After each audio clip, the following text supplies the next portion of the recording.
Almost. Bluetooth mode. Shabbat Shalom.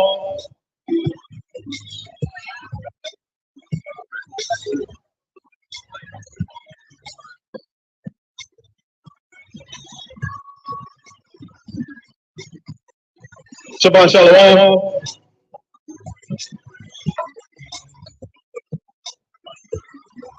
Who are we? We are the Hebrew Israelites. We come here week in, week out, to teach the so-called Blacks, Hispanics, and Native Americans who are the Most High chosen people that we need to wake up in these last days. And today we're going to talk about the 10 plagues that led up to the Passover, right? Because America is getting plagued right now. Why is America getting plagued? Because it won't let the holy children go. Back in the days of Moses plagued the Pharaoh, let my people go, let my people go. Well, you know what? Guess what? It's time to let the Israelites go up today, right? So as always, we're going to open up to the book of Colossians, chapter 3 and verse 17. Colossians 3:17. And whatsoever you do in word or deed, do all by Hashem Mashiach Yahushai, giving thanks to the Most High and the Father by Hashem Mashiach Yahushai. Right, so everything we do all in the name of the anointed Savior Hamashiach Yahushai. Right? And so we're coming up on what you call the Passover. The Passover represents our exodus out of Egypt. It also represents Hamashiach Yahushai, who is that Passover lamb. Give me the book of Exodus chapter 7 and verse 17. Exodus chapter 7 and verse 17. Exodus 7:17. Thus saith the Most High, in this thou shalt know that I am the Most High. Behold, I will smite with the rod that is in my hand upon the waters which are in the river, and they shall be turned to blood. You hear that? The Most High had gave the charge to Moses to smite the waters that they would turn to blood. Now this happened in our first captivity, right? Let me show you something real quick. So on the back of the dollar bill, you have the pyramid, right? This represents our first captivity, which was in Egypt. Our last captivity is here in America, which is called Babylon the Great, right? So the prophecy is that the scripture that we're going to go over today are what you call manifold. Give me the book of Revelation chapter 16 and verse 4. Revelation chapter 16 and verse 4. So we see that the Most High told Moses to smite the water so it can be turned into blood. Read that. Book of Revelation 16 and 4.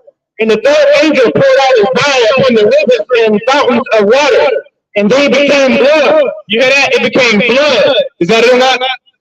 Jump down to verse 6. Verse 6. For they have shed the blood of saints and prophets. You hear that? America has shed the blood of saints and prophets. Is that a recording? So America shed the blood of saints and prophets. If you look down here, we have our people, the so-called Israelites, their blood being shed. This earth is screaming up with the blood of the Israelites, right? Go back to Exodus chapter 7 and verse 17 and read that again. Exodus 7:17. Thus said the Most High, in this thou shalt know that I am the Most High. Behold, I will smite with the rod that is in my hand upon the waters which are in the river, and they shall be turned to blood. You see that? That was the first time they were turned to blood. Give me the book of Psalms chapter 104 and verse 25. So these prophecies, they happen, they're reoccurring. They're what you call manifold. They happen in occurrence over and over and over again, right? Book of Psalms chapter 104 and verse 25. Psalms 104 and 25. So is this great and wide sea, wherein all things creeping innumerable? Salakia. That's all. Let me get what the scripture on manifold.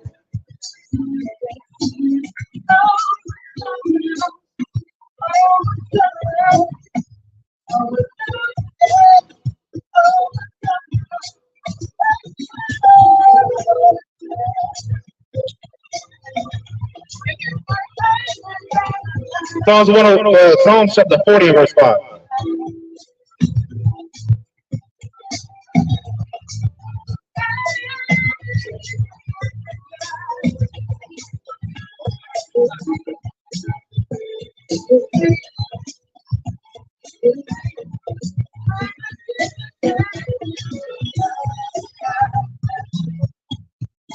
Book of Psalms chapter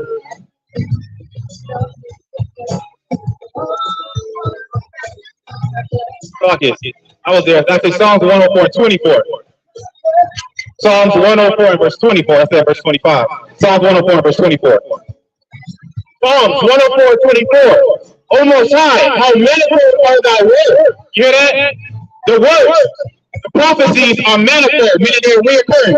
So we've seen that happen in Exodus with the Most High giving Moses the charge, this strike the waters and it turned into blood. We see in the book of Revelation, right, that the water is going to be turned into blood. Read verse 18. Slocky, go to Exodus chapter 7 and verse 18. Exodus chapter 7 and verse 18.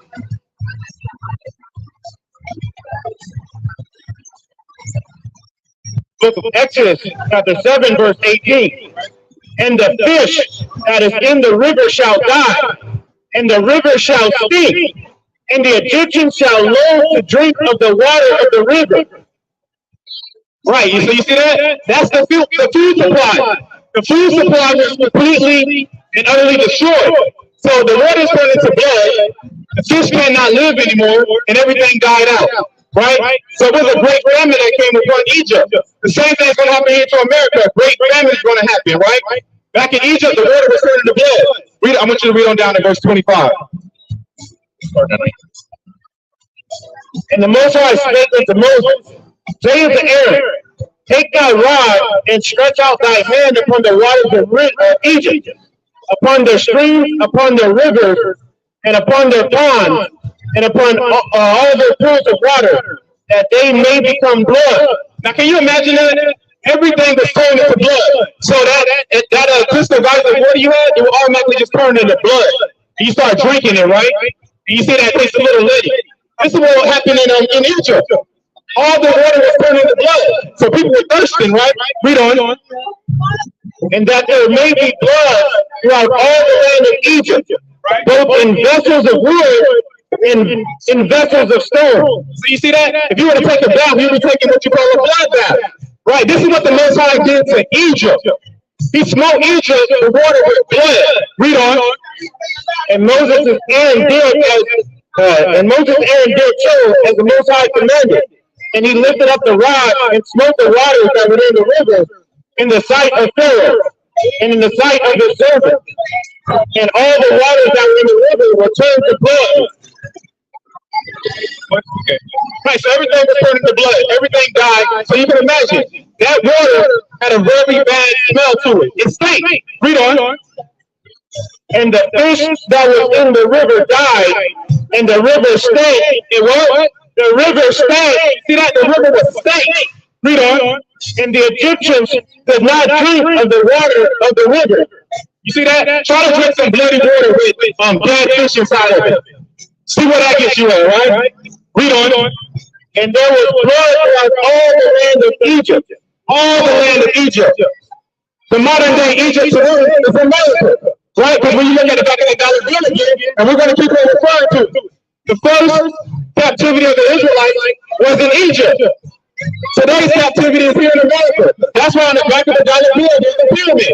Right? So the same thing is going to happen here to America. Right? Read on. And the magicians of Egypt did so with their enchantments. So we're going to get up to these magicians, right?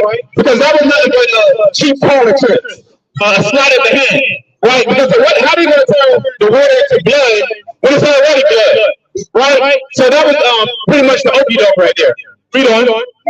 And Pharaoh's heart was harder. See that? Pharaoh's heart was harder. Give me the book of verse 32. Actually, finish that up. You're going to read down to 25. Neither did he hearken unto them as the Most High had said. Right? And Pharaoh turned and went into his house. Neither did he set his heart to this also. Right? And all the Egyptians digged around about the river for water to drink. See that? All the Egyptians are trying to dig in the ground to see if they can get some water. It's like trying to find a cactus, right? And you're trying to put that cactus and to get water out of it. But instead of water coming out of the cactus or water coming out of the ground, you got blood, right? Read on. For they could not drink of the water of the river. And 7 days were fulfilled.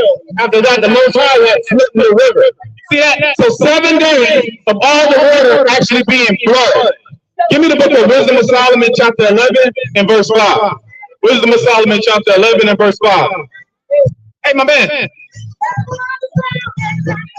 Hey, I mean, only in Hollywood, right? Can a dude really piss right here, right by the stop sign? Like, are you kidding me? This is why this place has to be destroyed, right? This is why this place has to go. So, Wisdom of Solomon, chapter 11 and verse 5. Wisdom of Solomon 11:5, right? For by what means their enemies were punished, by the same thing in their need were benefited. You see that? So while the Egyptians were being punished by having bloody water, guess what was happening to us, the Israelites? We were benefiting. We weren't thirsty, right? That happened to the Egyptians. Read on. For instead of a fountain of a perpetual running river. So you see this?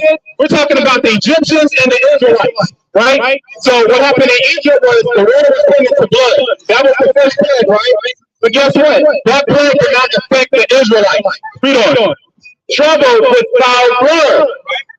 For a manifest reproof of that commandment, whereby the infants were slain.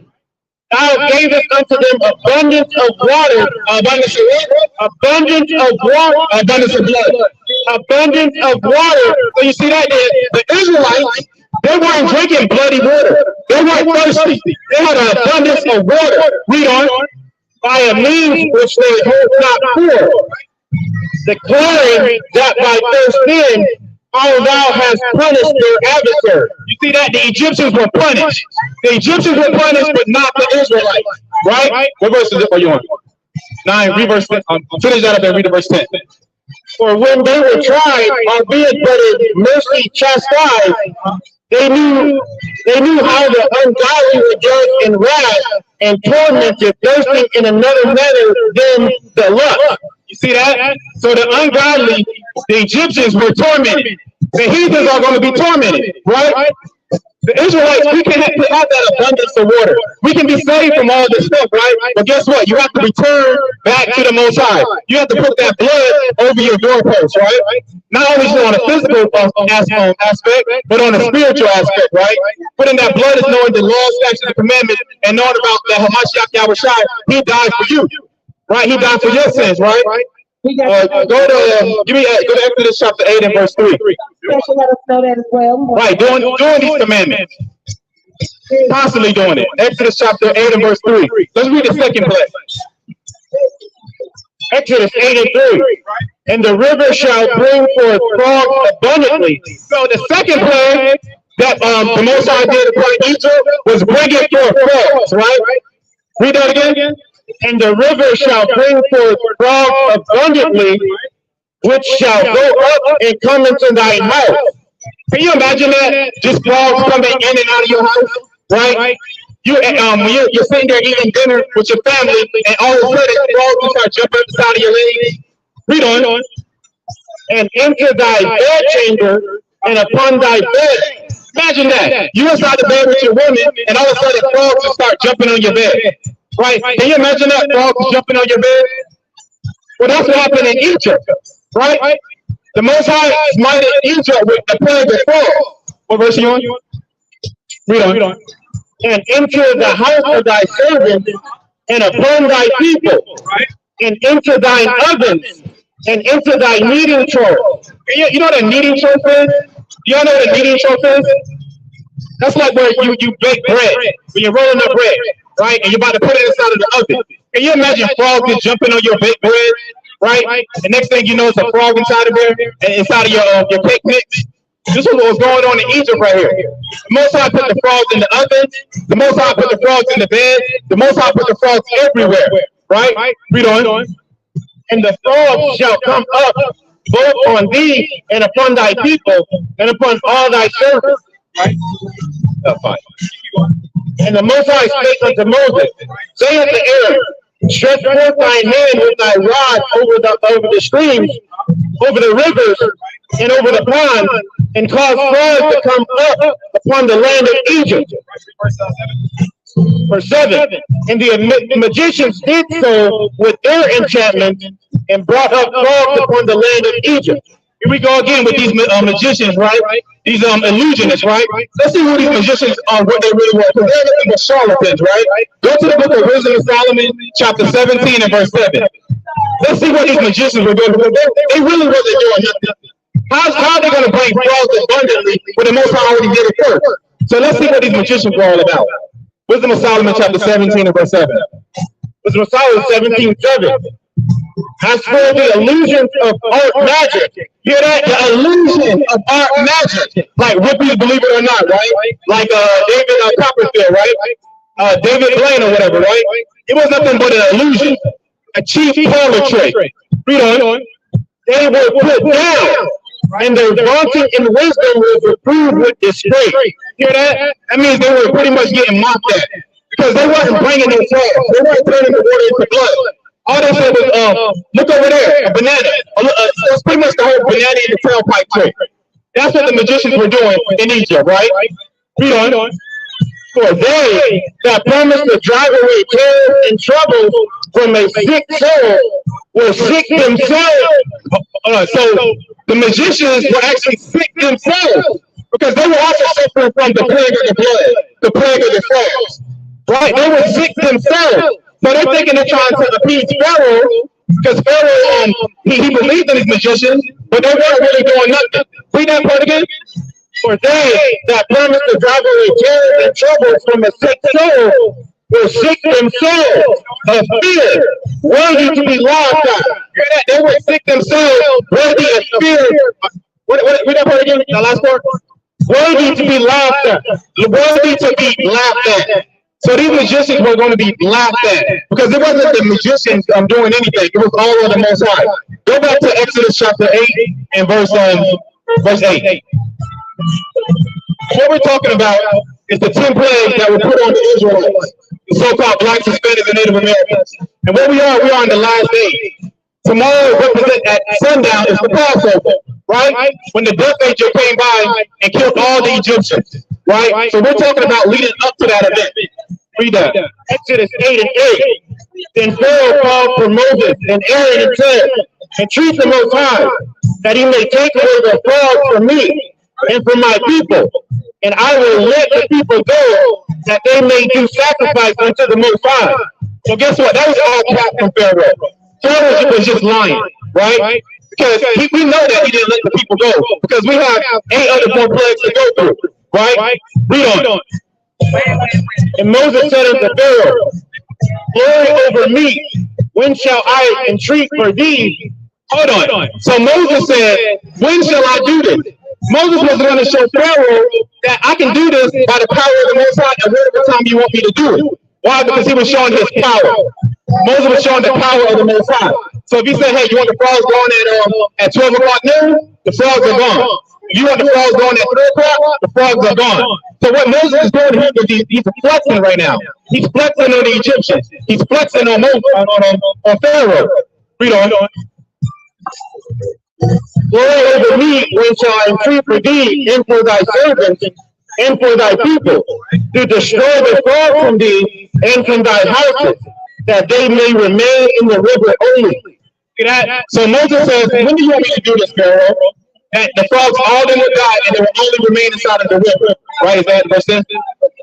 Verse 10. And he said, tomorrow. So Pharaoh said, tomorrow. Make this thing happen tomorrow. Read on. And he said, be it according to thy word, that thou mayest know that there is none like unto the Most High or power. See that? That's Moses flexing on Pharaoh. So there's no other power other than the Most High. It's not your silly magicians doing this, right? It's not your David Blaine doing this, right? It's the Most High that's causing these frogs. It's the Most High that's bringing on these plagues. Is that it? So let's get on to the next plague. Go to verse 16. Verse 16. Exodus 8:16. And the Most High said unto Moses, say unto Aaron, stretch out thy rod and smite the dust of the land, that it may become rice throughout all the land of Egypt. So this is the third plague, the plague of lice, right? This is something the Egyptians greatly feared because they took pride in keeping themselves clean. So guess what the Most High did? He's giving them the plague of lice. Read on. And they did so. For Aaron stretched out his hand with his rod and smote the dust of the earth, and it became lice in man and in beasts. All the dust of the land became lice throughout all the land of Egypt. Right, so everything became lice, right? I remember growing up, like, typically, so-called Israelites, we don't catch lice, right? Because our hair stays moisturized. You know, you put that coat inside of it. But guess what? These other nations, these heathen nations, they definitely catch lice. I remember being in third grade with this little Edomite girl. She had a plague of nothing but lice inside of her head, right? We're gonna read on down to verse 19. She had a plague of lice inside of her head, right? So this is the Most High plaguing of the nations. Read on. And the magicians did so with their enchantments to bring forth life, but they could not. Hear that? The magicians tried to do the same thing by bringing upon life as well, but they couldn't. Elder,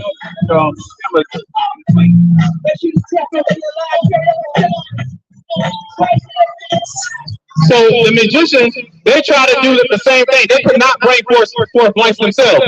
We're going to see why the magicians, they couldn't bring forth the life. Read on. So there were lice upon man and upon beasts. Right? And the magician said unto Pharaoh, this is the finger of the Most High. This is the finger of who? The finger of the Most High. So the reason why the Egyptians could not bring forth life, because it was the finger of the Most High, right? I want you to Google where do lice come from. Google where do lice come from. So we're going to show you that the plague of lice is the finger of the Most High. The first definition where Google where do lice come from. Let's see where they come from.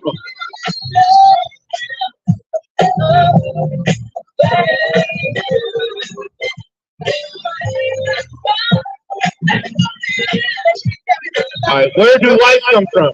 Researchers are unsure where lice originated. Read that again. Researchers are unsure where lice originated. So lice came from the Most High. The researchers don't even know where life came from. It came from the Most High. Now go back to Exodus chapter 8 and verse 17. Right. So life came from the Most High. This is why the Egyptians could not duplicate the plague of life. Read that again. And the magicians did so with their enchantments to bring forth life, but they could not. So there were lice upon man and upon beasts. Then the magician said unto Pharaoh, this is the finger of the Most High. No, this is the finger of Pharaoh. This is the finger of the Most High. This is the finger of Quebec. This is the finger of the Most High. This is the finger of the Most High. The life came from the Most High. That's where it came from. Got it on 18? Okay. Give me the book of Psalms chapter 105 and verse 31. Psalms chapter 105 and verse 31. Right? So that's the finger of the Most High. That's where life came from. Tap in with me. We celebrate something special. A birthday lecture. Book of Psalms 105:31. He spake, and there came diverse sorts of flies. You hear that? So he spake, and there came diverse forms of flies. And guess what the next plague is going to be? The plague of flies. Read on. And life, and what? And life in all their coats. And life in all their coats. So when you actually look up how do lice travel, guess how lice travel? They travel on the back of flies. They hit your rod on the back of flies, and then they get dropped off wherever they get dropped off at, right? So now let's read the plague on flies. Go to the book of Exodus chapter 8 and verse 20. Exodus chapter 8 and verse 20. Exodus 8 and 20. And the Most High said unto Moses, rise up early in the morning and stand before Pharaoh. Lo, he cometh forth to the water, and saith to him, thus saith the Most High, let my people go. He said, let my people go. This is what we're telling America. Let the Israelites go. Right? Because again, our first captivity was in Egypt. Our last captivity is here going to be in America. Right? That verse 20. Okay, read on. Let my people go that they may serve me. Right? Let my people go that they may serve me. Right? Guess what? Tomorrow we are about to serve the Messiah by keeping the Passover. That's what we're about to do. We're about to keep the Passover according to the scriptures, right? Read on. If thou wilt not let my people go, behold, I will send swarms of flies upon thee. The Most High said, tell Pharaoh, but he said, the Most High said to Moses, tell Pharaoh that I'm going to send a swarm of flies upon him, right? Read on. And upon thy servants, and upon thy people, and into thy houses, and the houses of the Egyptians shall be full of swarms of flies. Can you imagine that? Having a swarm of flies all up inside your house? We've all been around here thinking about flies and hitting around so the flies can get away. Guess what? A plague of flies is coming inside of your home. You can't get them out. This is what happened to Pharaoh. Why? Because he would not let the Israelites go. The Israelites being the people on this side right here, the so-called blacks, Hispanics, and Native Americans. We were the ones that were in Egypt, and we are now the ones down here in America together in captivity. What verse are you on? And also the ground wherein they are. And I will sever in that day the land of Goshen, in which my people dwell. The land of Goshen, that's the ghetto. That's where us Israelites would dwell at. We were dwelling inside of the hood, right? It was a separation. It was a separation from the land of the Egyptians and also the land of Goshen. In the land of Goshen, we weren't dealing with these plagues. It was a separation there. Read on. That no swarm of flies shall be there. So we weren't worried about no flies. We weren't worried about these plagues happening to us, right? So imagine that. All the roaches that are in the projects and in the hoods now getting put here in Beverly Hills. That's what the equivalence of that being is, right? Read on to verse 22. To the end that thou mayest know that I am the Most High in the midst of the earth. All right, give me Wisdom of Solomon, chapter 16 and verse 8. Wisdom of Solomon, chapter 16 and verse 8, right? So what we're going over right now is the 10 plagues. And these 10 plagues, they happen to the Israelites, and they're going to happen to the Israelites here in America. Because the scriptures are what? Manifold, right? Wisdom of Solomon, chapter 16 and verse 8. Wisdom of Solomon, 16 and 8. And in this thou madest thine enemies confess that it is thou who deliverest from all evil. You hear that? We made the Egyptians confess that is the Most High that delivered the Israelites, right? We're going to make our enemies confess today, right? In these last days, that is the Most High that's going to deliver us from our enemies here in America and all across the four corners of the earth. Read on. For them the bodies of grasshoppers and flies kill. You hear that? Imagine that. You know, earlier we were having a side conversation of what kills the most people. Animal kills the most people, right? But guess what? The Most High said that grasshoppers were killing Egyptians. The flies were killing Egyptians. Can you imagine getting bit by a grasshopper and you just drop dead? Can you imagine that? Getting bit by a fly and you just drop dead? Right? Read that again. For them the bodies of grasshoppers and flies killed. Neither was there found any remedy for their life, for they were worthy to be punished by such. Hear that? So the Most High doesn't love everybody. Contrary to popular belief, the Most High didn't love the Egyptians. He put them to death, right? So they were worthy to die. Why? Because they held the Israelites captive and would not let them go. What verse are you on? Okay, read on. But thy sons, not the very teeth of venomous dragons overcame. So you see that? The sons talking about the Israelites, the sons and daughters of Yasharahla. None of the flies, none of the life affected us, right? None of that stuff we had to deal with, right? Read on. For thy mercy was ever by them and healed them. You hear that? The Most High had mercy on his children, on his people. The Most High didn't have mercy on the entire world. He had mercy on the Israelites. And that's it. Read on. For they were pricked that they should remember thy words, and were quickly saved, that not falling into deep forgetfulness, they might be continually mindful of thy goodness. Hear that? So we got to come out of our forgetfulness and be constantly reminded that we need to return back to the laws, statutes, and commandments of the Most High. What verse are you on? 12. Okay, go to Wisdom of Solomon, chapter 19 and verse 10. Wisdom of Solomon 19 and verse 10. Wisdom of Solomon 19 and 10. For they were yet mindful of the things that were done while they sojourned in the strange land. How the ground brought forth flies instead of cattle, and how the river cast up a multitude of frogs instead of fishes. So you see that? What we're reading right here is the breakdown from King Solomon of what happened to the Israelites, right? Because when you read in the Torah, right, it just kind of gives you a brief overview of it, right? But the prophets, they actually go into more detail of what actually happened, right? So we're reading about what happened during these 10 plagues, right? And go to the book of Exodus, chapter 9 and verse 1. Let's read about the 5th plague. Y'all got any questions? Any questions? No? Exodus 9:1. Then the Most High said unto Moses, Go even to Pharaoh and tell him, thus saith the Most High power of the Hebrews, let my people go. Again, Moses is saying to Pharaoh, let my people go. Right? Let us go so we can keep the Passover, so we can serve our power. Right? That's all we wanted to do. But Pharaoh did not want to do that. Right? Read on. That they may serve me.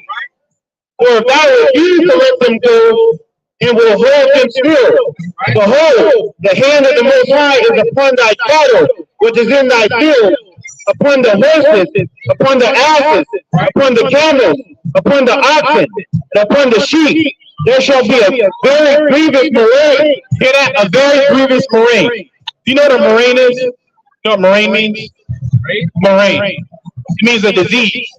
So the Most High has struck a disease on all the Egyptians' cattle, right? And that's what we're reading about. So they can't eat it. It pretty much it was contaminated meat, right? All the food had pretty much the bird flu or swine flu or whatever it may be, right? So that's pretty much what the Most High did to the Egyptians. Is that verse 4? Read on. And the Most High shall sever between the cattle of Israel and the cattle of Egypt. Hear that? So the Most High made a separation between the cattle of Israel and the cattle of Egypt, right? Because guess what? We are separate and holy people. We're reading this out of the Bible, right? Straight out of the scriptures, what we're reading, right? Read on to verse 4. And there shall nothing die of all that is in the children of Israel. And the Most High appointed a set time, saying, tomorrow the Most High shall do this thing in the land. Hear that? So the Most High made a separation. He made a clear distinction, right? So how can so-called God love everyone? Or how can Jesus love everyone, right? When he made a separation between the Egyptians and the Israelites. He gave the Egyptians 10 plagues, but he saved the Israelites. So that shows you right there that God does not love everybody, right? Let's go to the next plague. The plague of boils. Give me the book of Exodus chapter 9 and verse 8. Exodus chapter 9 and verse 8. Exodus 9 and 8. And the Most High said unto Moses and unto Aaron, take to you handfuls of ashes of the furnace, and let Moses sprinkle it towards the heaven in the sight of Pharaoh. And it shall become small dust in the land of Egypt, and shall be a boil breaking forth with blame upon man and upon beast. So it says that what's going to happen is that boils is going to break forth on the Egyptian skin. And it says it's going to be blame. Blame is pus. These boils are going to pop and be bursting all over the Egyptians, right? Why? Because they would not let the Israelites go. This is a plague that the Most High put on them, right? Can you imagine walking around with a whole bunch of big pimples and bumps all on you, right? And then start bursting, right? And this pus is just oozing all out of it. So how can God love everybody when he did this to the Egyptians? Right? That don't sound like somebody loves you, right?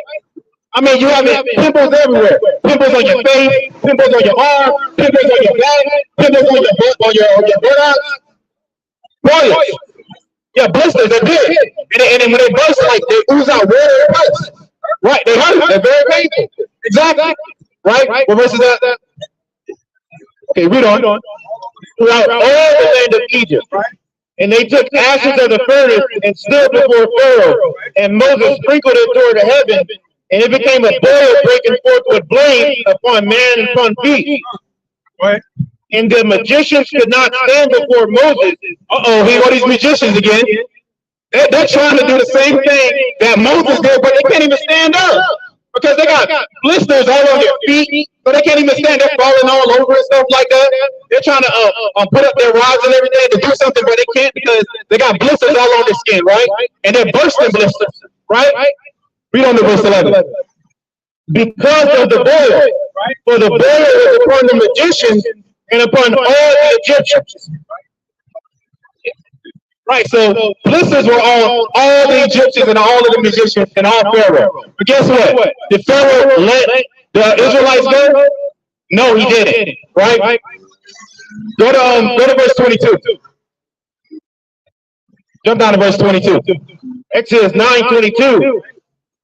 And the Most High said unto Moses, stretch forth thine hand toward heaven, that there may be hail in all the land of Egypt, upon man and upon beast, and upon every herb of the field throughout the land of Egypt. So the next plague is the plague of hail, right? We're going to go on now to 24. So the next plague is the plague of hail. Ice balls, right? Probably the size of soccer balls coming out of the sky on the land of the Egyptians. Why? Because they would not let the Israelites go. Read on. And Moses stretched forth his rod toward heaven, and the Most High sent thunder and hail, and the fire rained along upon the ground. Ooh, hold on. So let's stop right there real quick. We got hail coming out of the sky, and we got fire on the ground, right? So imagine getting hit with a golf ball, a soccer ball size of hail, and then you fall on the ground, and your back gets burnt with fire. This is what the Most High did to the Egyptians. What verse is that? Keep on reading on. And the Most High rained hail upon the land of Egypt. So there was hail and fire mingled with the hail, very grievous, such as there was none like it in all the land of Egypt, since it became a nation. Right, so it was fire mingled with hail. Guess what? That's also going to happen in these last days. Give me the book of Revelation, chapter 16, and verse 21. Right? Because again, these prophecies are manifold. They are reoccurring. They happen over and over and over again, right? Again, for the ones that just walked up. When you look on the back of your dollar bill, you got a pyramid. Ask yourself, why is there a pyramid on the back of a dollar bill? Because guess what? The first captivity was in Egypt. The last captivity is going to be here in America, right? So read that real quick. Book of Revelation, chapter 16 and verse 21. Revelation 16:21. And there fell upon men a great hail. Wait, hold on. This is in the book of Revelation, right? What happened? And there fell upon men a great hail out of heaven, every stone about the weight of a talent, and men blasphemed the Most High. You hear that? It said this hail was like stones, right? The weight of a talent. That means that thing was pretty heavy, right? Like a bag of change or something. It's hitting you, right? So we just read that and when we were in Egypt, when we got hit with that hail, you would fall on the ground, and the ground was fire. Now you get hit with hail, and what happened? And men blasphemed the Most High. And men were still blaspheming the Most High's name after getting hit with that hail, right? Go back to Exodus chapter. Actually, was that it on that? Yeah, finish that up.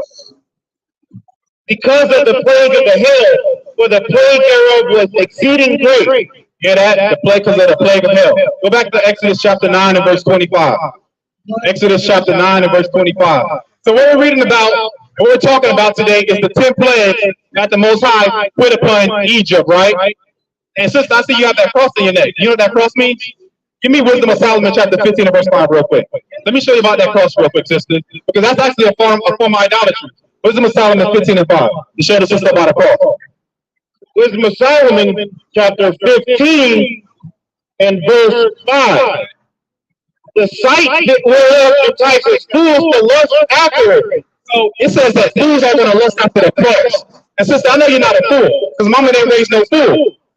You wouldn't put on if you had an auntie or uncle that died of cancer, you wouldn't walk around with shoes on your neck because that's how your mama or your uncle died, passed away.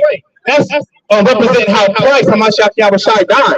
He was hung on the cross, so you're pretty much mocking him. We are. And so they desire the form of a dead image that has no breath. That image on your neck, it has no breath, no life on it, right? We don't. Well, they that make them, they that desire them, and they that worship them are lovers of evil things. The cross is a lover of an evil thing because it represents death. That's like walking around with an AK-47 on your neck, right? So you got to get rid of that, sister. What we're out here doing is teaching the so-called blacks, Hispanics, and Native Americans that we are the Most High chosen people, and we're living in the last days. And we got to keep these laws, statutes, and commandments because this place is about to burn. It's about to go. You see what Russia's doing, what Putin is doing and whatnot. You got to get yourself ready and together. But y'all will be Israelites. Look up Hebrew Israelites on YouTube. Go back to Exodus chapter 9 and verse 25. So we're talking about the plague of hell, right? The plague of hell. Exodus 9:25. And the hail smote throughout all the land of Egypt, all that was in the field, both man and beast. And the hail smote every herb of the field and brake every tree of the field. You hear that? So the hail was so hard, it was breaking trees. Imagine a piece of hail knocking down that palm tree right here, and the palm tree just falls over McDonald's and Ripley's, believe it or not. That's how strong his hail was falling down, right? Read on to verse 26. Only in the land of Goshen, where the children of Israel were, was there no hail. You hear that? Only in the land of Goshen, where the Israelites were dwelling, was there no hail. Is that on that? Okay, go to Wisdom of Solomon chapter 16 and verse 22. Wisdom of Solomon chapter 16 and verse 22. Right, so we're talking about the plague of hell. Now remember, it's hell coming from the sky, and there's fire on the ground. So if you get knocked out with a piece of hell, your back is going to get scorched and burned. Right? Wisdom of Solomon 16:22. But snow and ice endured the fire and melted not, that they might know that fire burning the hail and sparkling in the rain did destroy the fruit of the enemy. So their fruits were destroyed. Their apples, their oranges, their bananas, or whatever they were growing. All that was being destroyed by the hail and by the fire. Read on. But this again did even forget his own strength. Hold on. So it says this again, what? It even forget his own strength. So the Most High forgot his own strength. That's how much he was destroying stuff. Read that again, brother. But this again did even forget his own strength, that the righteous might be nourished. For the creature that serveth thee, who art the maker, increase the strength against the unrighteous for their punishment. See that? So the Most High almost forgot his strength. He was about to destroy everything, but he had to remember the children of Israel. Was that verse 24? Give me Wisdom of Solomon 19 and 6. Wisdom of Solomon 19 and 6.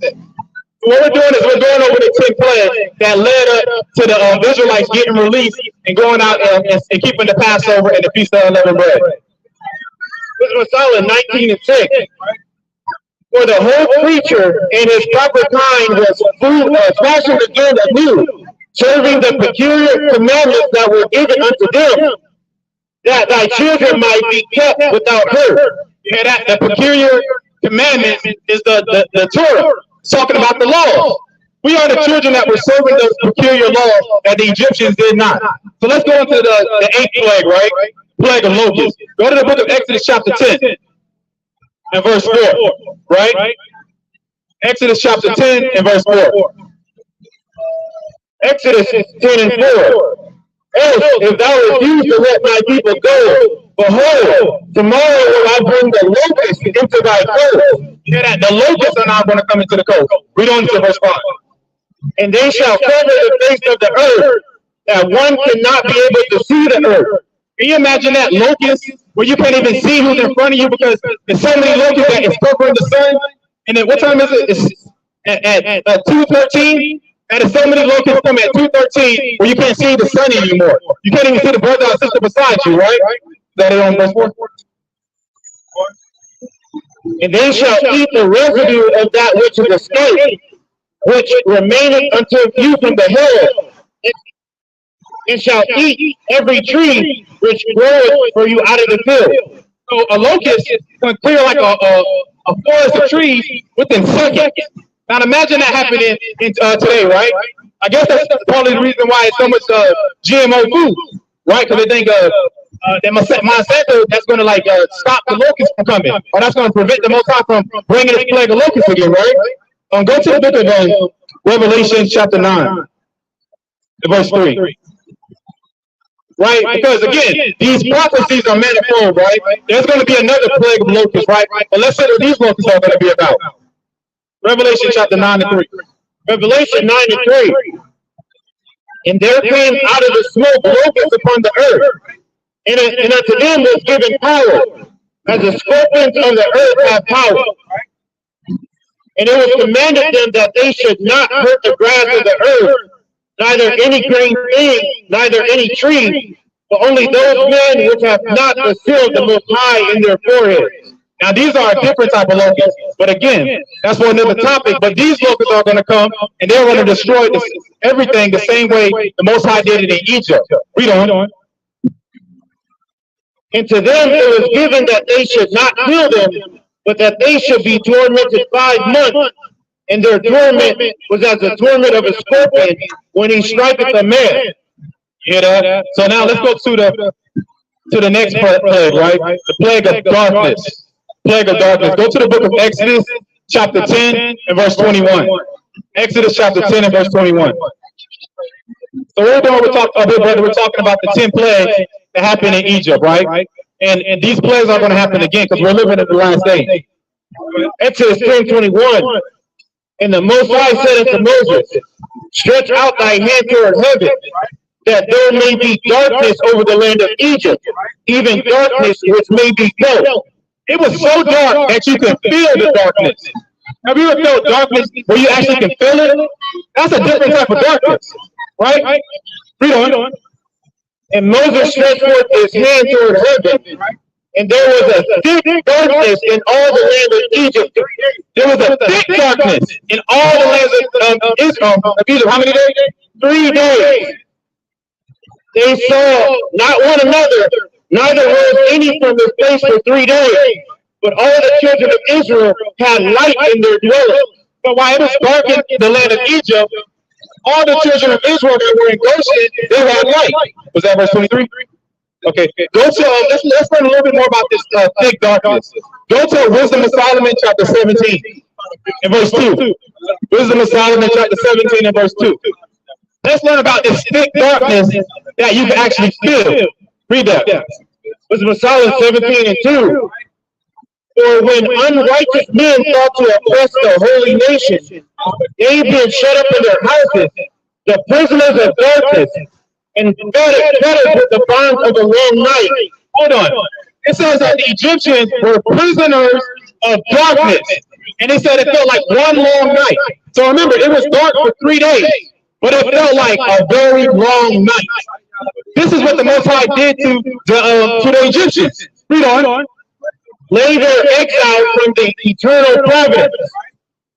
For while they supposed to lie hid in their secret sins, they were scattered under a dark veil of forgetfulness. Oh, they were under a prison of darkness. Where they started forgetting stuff. They didn't know what time it was. They didn't know where their children were. They didn't know what day it was. That's how dark it was, right? But they didn't know what was going on. So imagine that if you don't see the sun, you're never going to know what time it is. You're not going to know if it's noonday, if it's evening, or what it may be, right? What verse are you on? Being horribly astonished, in trouble with strange apparitions. Hold on now. It was so dark in there, right? That the Egyptians were being plagued with strange apparitions.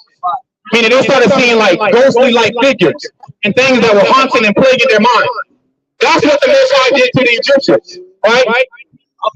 Hey, sisters, y'all got a second for the Most High? Just 1 second. Come talk to your brother. So they started seeing strange what? Strange apparitions. For neither might the corner that held them keep them from fear. So you can't go hide in the corner and think you're going to escape and get away from these strange apparitions that the Most High had put upon the Egyptians. So you can't go and hide under your bed somewhere and think this stuff is going to go away. The Most High had plagued the Egyptians in thick darkness that could be felt. Right? Read on. But noises as of waters flowing down sounded about them. Hear that? Imagine that it's dark and you're hearing nothing but strange noises. All this is going on inside of your head. So whatever your worst fear is, you're experiencing it inside of your head, right? What verse are you on? Read on. Sounded about them, and sad visions appeared unto them with heavy countenances. So visions were appearing upon the Egyptians, right? Visions were appearing upon them of death. Visions were appearing upon them of previous things that were happening, right? Things that are unexplainable. We don't know what the Egyptians saw. Only the Egyptians know what they saw, right? But guess what? The Most High did this because they would not let the children of Israel go, right? And again, the so-called Israelites, are you blacks, Hispanics, and Native Americans? Y'all are the Most High's chosen people, right? And the Egyptians were experiencing all of these plagues, right? They experienced the plague of darkness. Read on. No power of the fire might give them light. Wow, you see that? They try to get light from fire, but what happened? No power of the fire might give them light. Neither could the bright flames of the stars endure to lighten that horrible night. You hear that? So the stars could not get rid of the darkness. It was just pitch black dark, that darkness that could be felt, right? And so the fire that they lit, pretty much the fire that they lit, the stars, it wasn't giving forth no light at all, right? So they were just in utter darkness that could be felt, and they were seeing strange apparitions. They were seeing ghostly-like figures. They were hearing noises and stuff like that. All this was happening because they would not let the children of Israel go, right? Read on. Only there appeared unto them a fire kindled of itself, very dreadful. A dreadful fire, right? And tell me a little more about this fire. For being much terrified, they thought the things which they saw to be worse than the sight they saw not. So, you need a pen?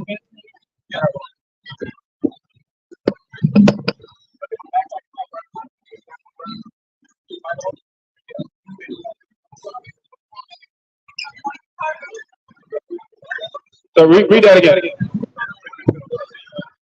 Only there appeared unto them a fire kindled of itself, very dreadful. For being much terrified, they thought the things which they saw to be worse than the sight they saw not.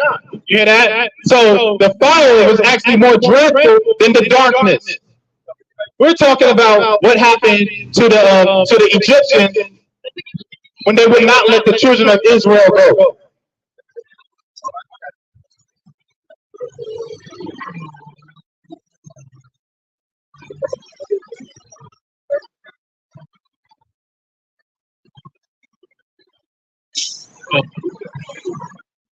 Okay.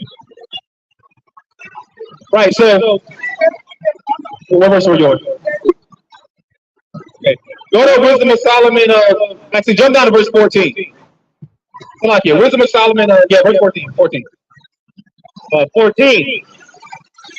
But they sleep in the same sleep that night, which was indeed intolerable, and which came up upon them out of the bottom of inevitable hell. Hear that? It was so dark that they could not go to sleep. The Egyptians were that terrified and that scared of what the Most High did to plague them, right? That they couldn't even fall asleep, right? Read on. Were partly vexed with monstrous apparitions. Whoa. So that plague of darkness, the ninth plague, right? They were seeing monstrous apparitions. Imagine that. You close your eyes, and as soon as you close your eyes, you see the worst creature ever. That's what the Most High did to the Egyptians. So how can God love everybody when He plagued the Egyptians? He didn't do this to the Israelites. The Israelites were fine. They were chilling in Goshen. They were eating. They were drinking. They had light. They were in darkness. But this happened to the Egyptians. So the Most High could not possibly love everybody when He did this to the Egyptians. Read on. And partly fainted.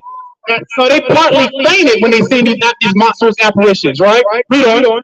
Their heart failing them, where a sudden fear and not looked for came upon them. You hear that? What verse are you on? Okay, read on.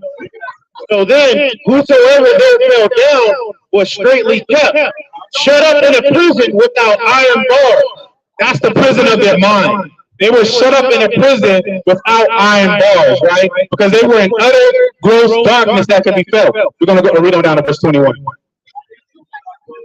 For whether he were husbandman or shepherd or a laborer in the field, he was overtaken and endured that necessity, which could not be avoided, for they were all bound with one chain of darkness. So and all the Egyptians were bound in utter darkness. This is what the Most High is going to do soon, very soon, right? Hopefully this is our last Passover, right? And the children of Israel are delivered, right? And we can get out of this bondage, this hell that we've been in for so long, right? Because one person's on heaven is another's hell, right? So it can't be two kingdoms serving at the same time. You have any questions? So it can't be two kingdoms serving at the same time, right? You have any questions, brother? Okay. So it can't be two kingdoms serving at the same time. Read on. Whether it were a whistling wind or a melodious noise of birds among the spreading branches, or a pleasing fall of water running violently, or a terrible sound of stones cast down, or a running that cannot be seen of skipping deep, or a roaring voice of most savage wild beasts, or a rebounding echo from the hallowed mountains. These things made him to swoon for fear. So what we're reading about is the 10 plagues the 10 plagues. The 9th plague we're reading about is darkness, right?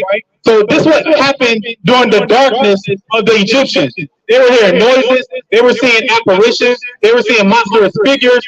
All this stuff was happening because they would not let the children of Israel go, right? Read on. For the whole world shine with clear light. There were that word world, right? It's talking about the world of Israel had light. They weren't in darkness. They had a 24-hour cycle. 12 days of daylight, 12 hours of daylight, 12 hours of nighttime. So nothing was happening to the Israelites, right? Read on. And none were hindered in their labor.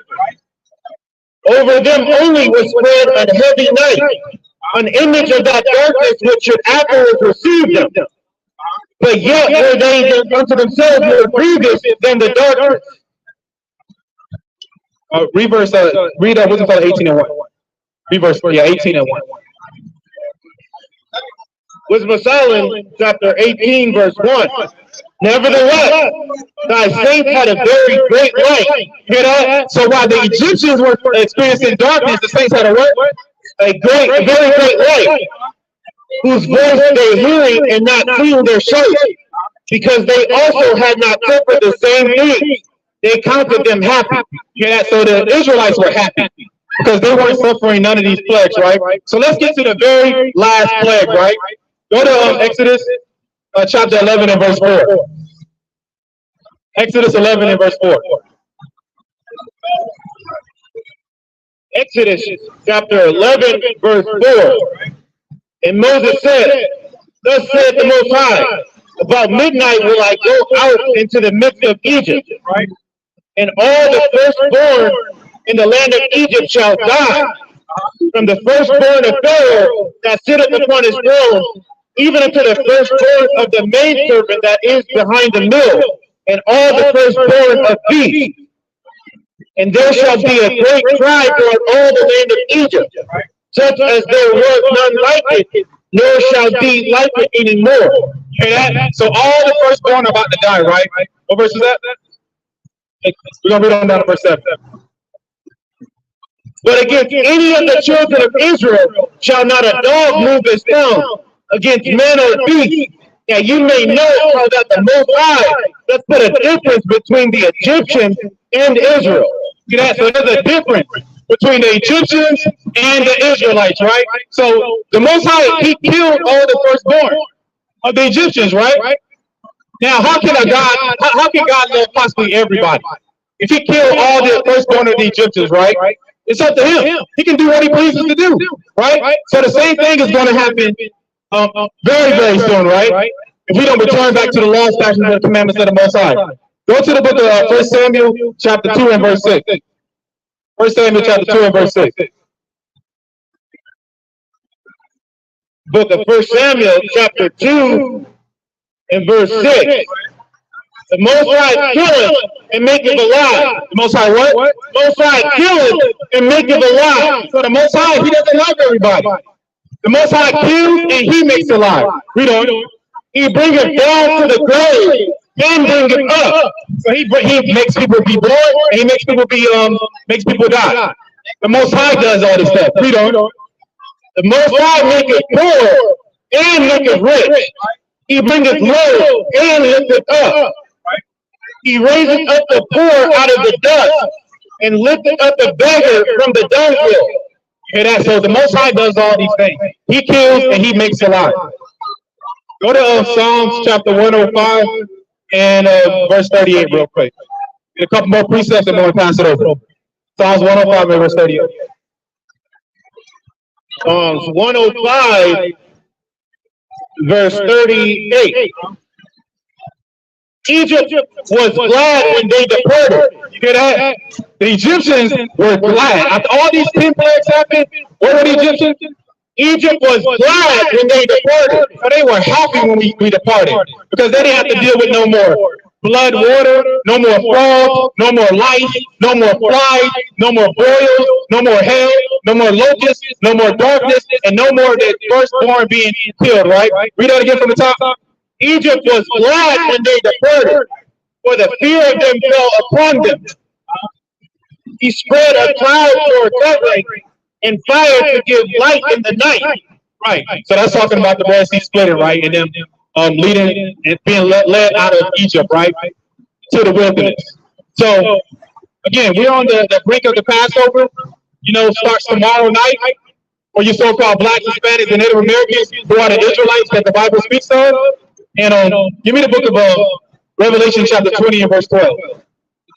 Revelation 20 and verse 12. Book of Revelation chapter 20 and verse 12. And I saw the dead, small and great, stand before the Most High. Right, the dead, small and great, rich and poor, going to stand before the Most High. Right, read on. And the books were opened, and another book was opened, which is the book of life. And the dead were judged out of those things which were written in the book according to their works. So you're going to be judged according to the commandments, according to the laws. That is the litmus of how you will be judged, right? Jump down to verse 15. Verse 15. And whosoever was not found written in the book of life was cast into the lake of fire. Cast into what? The lake of fire. No, they were able to walk Hollywood. Was cast into the lake of fire. They went to Disney World. Was cast into the lake of fire. So that's going to be your judgment. Your judgment is to be cast into the lake of fire. Read on. You'll be cast into the lake of fire. Give me Jeremiah chapter 16 and verse 16, and I'm going to pass it on to the next powerful speaker.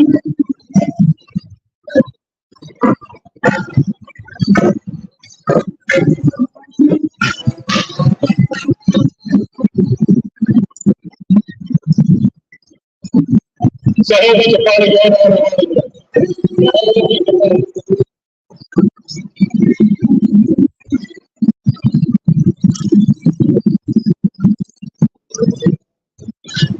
Whole bunch of madness is probably going on. So bear with the YouTube and Facebook.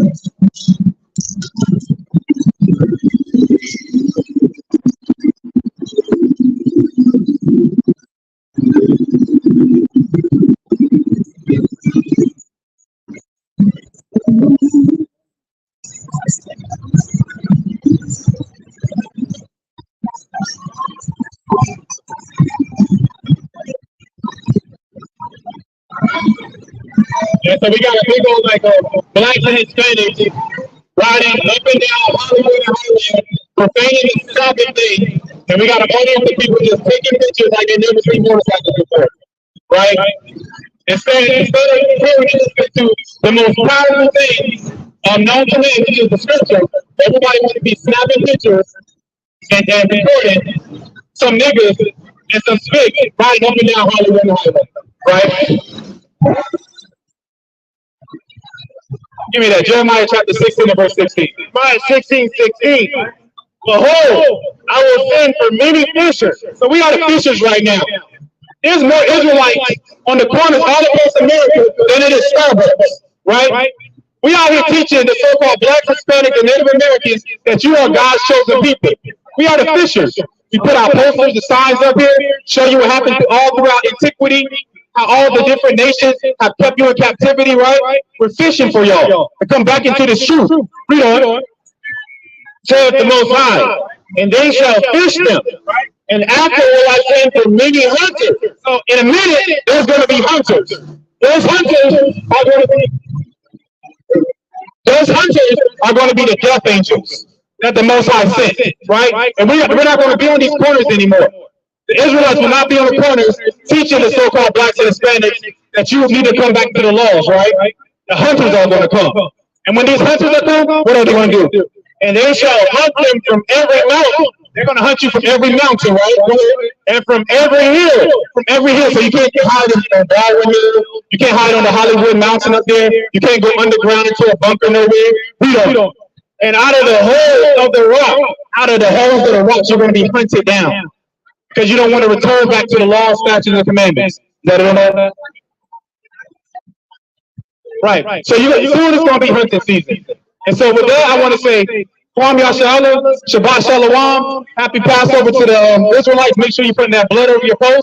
I'm about to pass it on to the next powerful speaker that's going to edify you in ways that I cannot.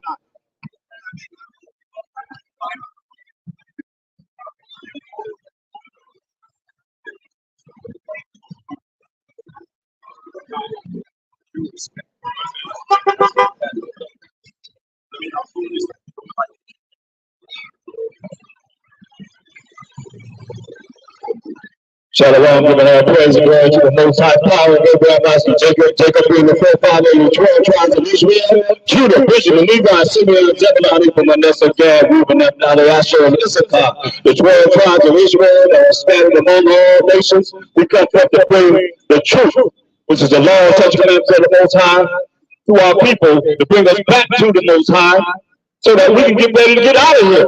If not, then we're going to remain in the same condition that we've been in, and even worse as it's written in the Bible. It's going to be worse conditions. Y'all think America not going to be tough? You really think with all the war that's going on in the world right now, that it's not coming here? It's prophesied to come here. This is Babylon the Great, the mother of horrors.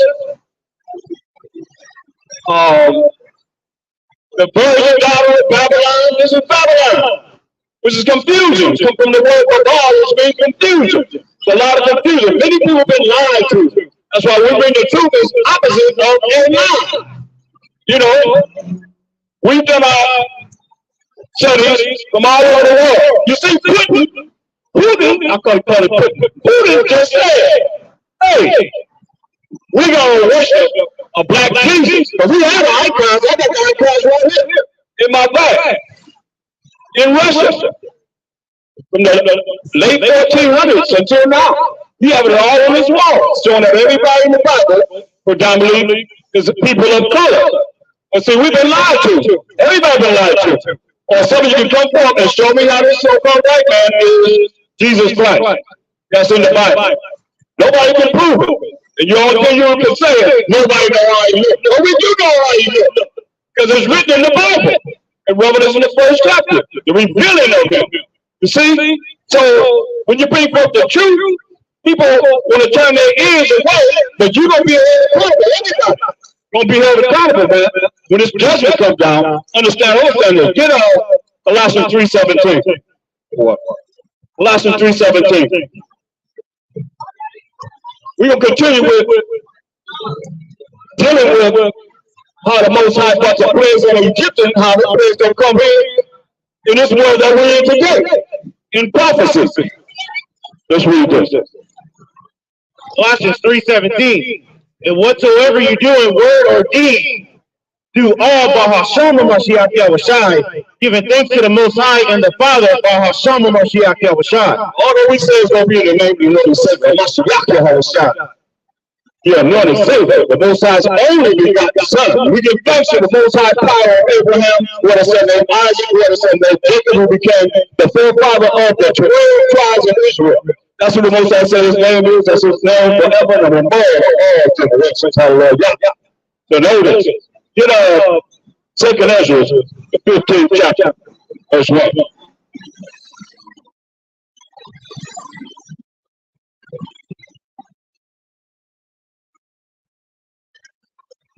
Second Ezra 15 and 1. Second Ezra 15 and 1. Behold, speak thou in the ears of my people the words of prophecy. He said, speak in the ears of my people. Who is his people? You're his people. We are Negro, Indian, Latino, Hispanic descent, scattered among all nations. We're the people of the book. Not everybody, because all Israel is Israel. But God is going to hear the word, come back to the Most High, and stay there and endure to the end. God, please, which I will put in thy mouth. Who's his people? Go to Exodus 3 and 10. But he said, put these words of prophecy in the ears of my people. So you got to understand who the Most High's people are. Without a shadow of a doubt. You are the Most High's people. You are God. Really? Exodus 3 and 10. Come now, therefore, and I will send thee unto Pharaoh, that thou mayest bring forth my people, the children of Israel, out of Egypt. So that my people are the children of Israel, the 12 tribes of Israel. I'm going to keep saying the 12 tribes of Israel because y'all think Israel is just a couple of tribes, whatever. But we are 12 tribes.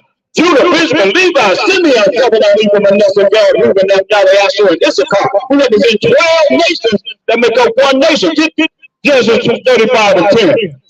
We make up one nation that comes from 12 different nations. Listen what he said to our forefather Jacob, whose name was changed to Israel, which is Yahweh.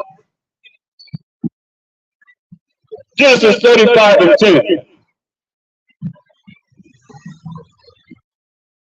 Let me show you how we came from 12 nations to make up one nation. Genesis 35 and 10. And the Most High said unto him, thy name is Jacob. Thy name shall not be called any more Jacob, but Israel shall be thy name. And he called his name Israel. And the Most High said unto him, I am the Most High Almighty. Be fruitful and multiply. A nation and a company of nations. A nation, that's one nation, and a company of nations which represent the 12 tribes. Each one of our patriarch forefathers became a tribe.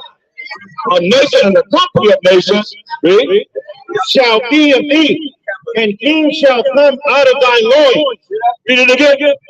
And kings shall come out of thy loins. What up?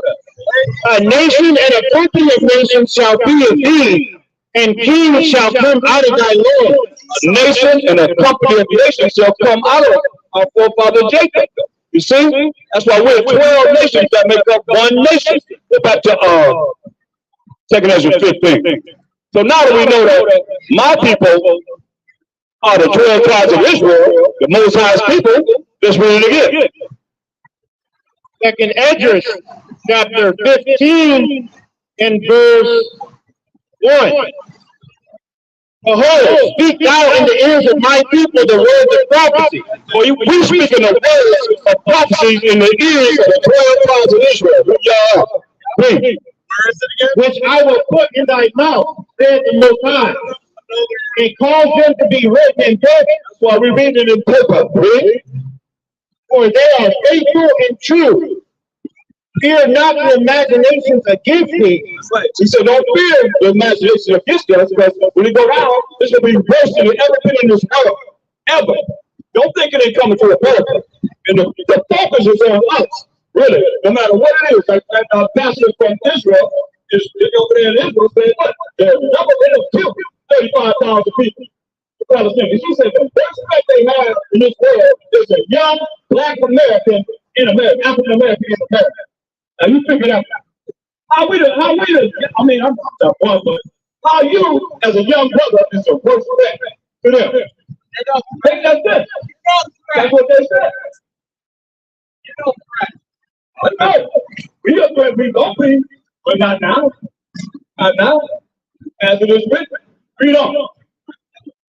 Let not the incredulity of them trouble thee that speak against thee. Damn. For all the unfaithful shall die in their unfaithfulness. All the unfaithful, all you don't believe in the Most High, you're going to die in your unfaithfulness, man. You don't believe in him? Hey, he going to kill you. That's what he just said. I'm going to kill you. You don't believe in me? I'm going to kill you. Read that again. For all the unfaithful shall die in their unfaithfulness. You got all the unfaithful. You don't want to believe in the Most High. Power of Abraham, like you. Isaac and Jacob, you're going to die in your unfaithfulness. Come on. Behold, saith the Most High, I will bring plagues upon the world, plagues upon the earth. Hear that? So you think, for one of yourself, so he's bringing plagues on us. So when you say, you can say, whoever did it, whoever, but the Most High going to use them. Big Papa, hold that, Big Papa, 6, 10, and 4. He's going to use whoever to bring forth his prophecy, man. It's future. Ain't gonna be no laughing in the time that you won't see coming on this earth. The Most High say he's visiting. Read this. Proverbs 16 and 4. The Most High has made all things for himself. The Most High made everything for himself. Come on. Yeah, even the wicked for the day of evil. Even the wicked for what? The day of evil. So the wicked do evil. I mean, come on. What are they doing? You know, he said he made everything for himself. Even the wicked for the day of evil. And that's where we're at now. In a day of evil. It's cool to me that just a day of righteousness.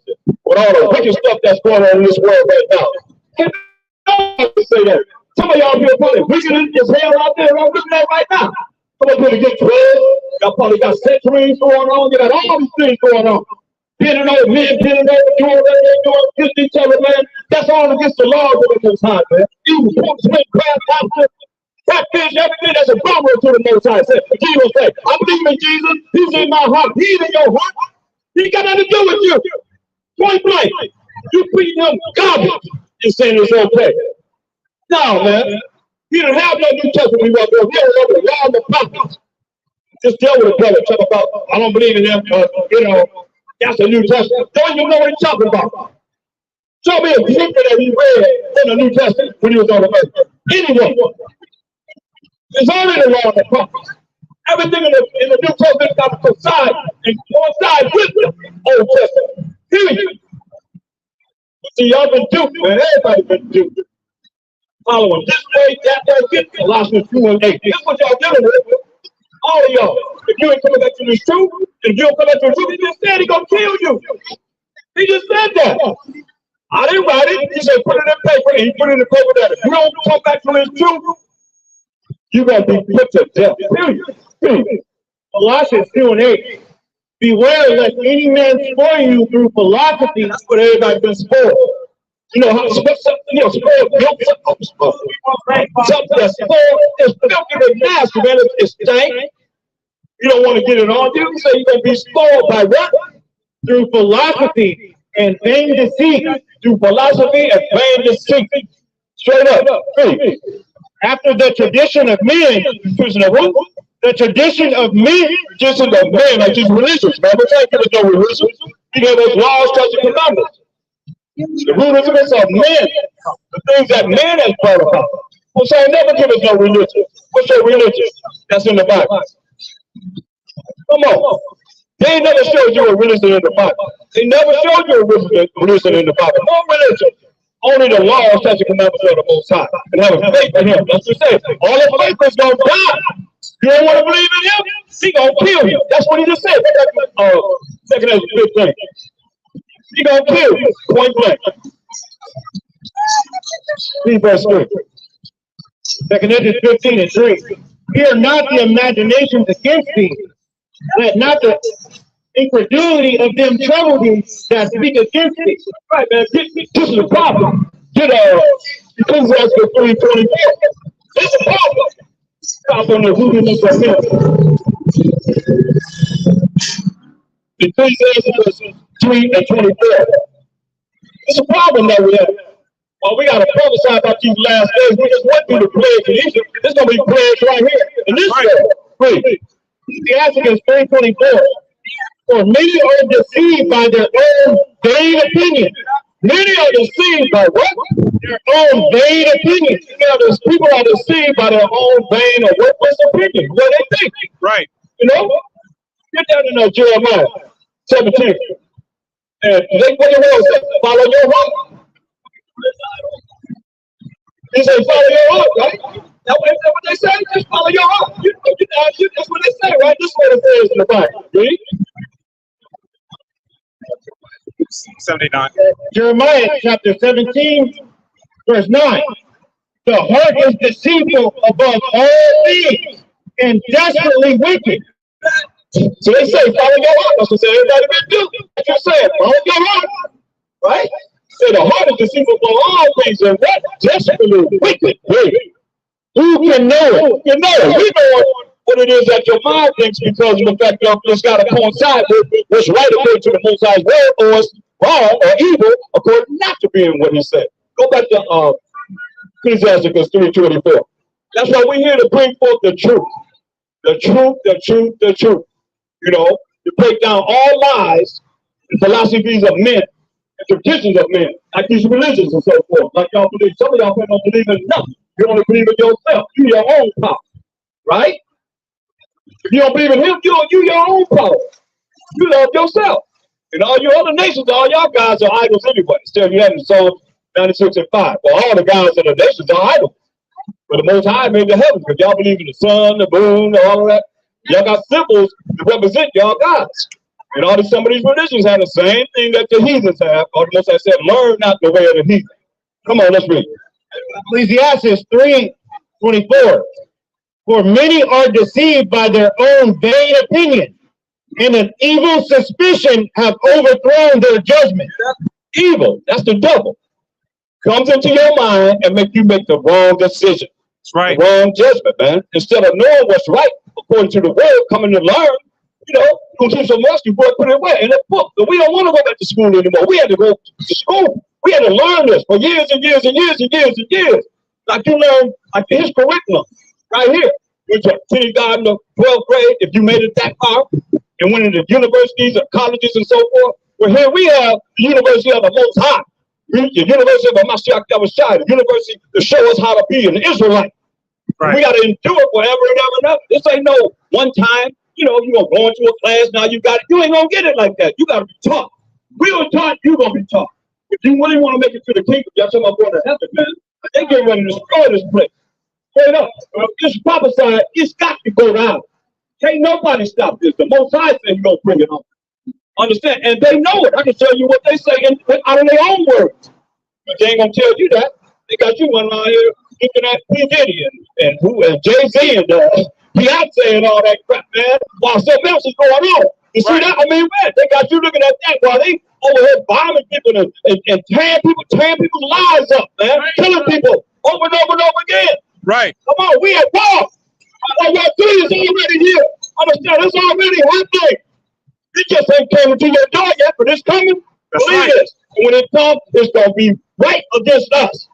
Because we got next forever and ever. That's right.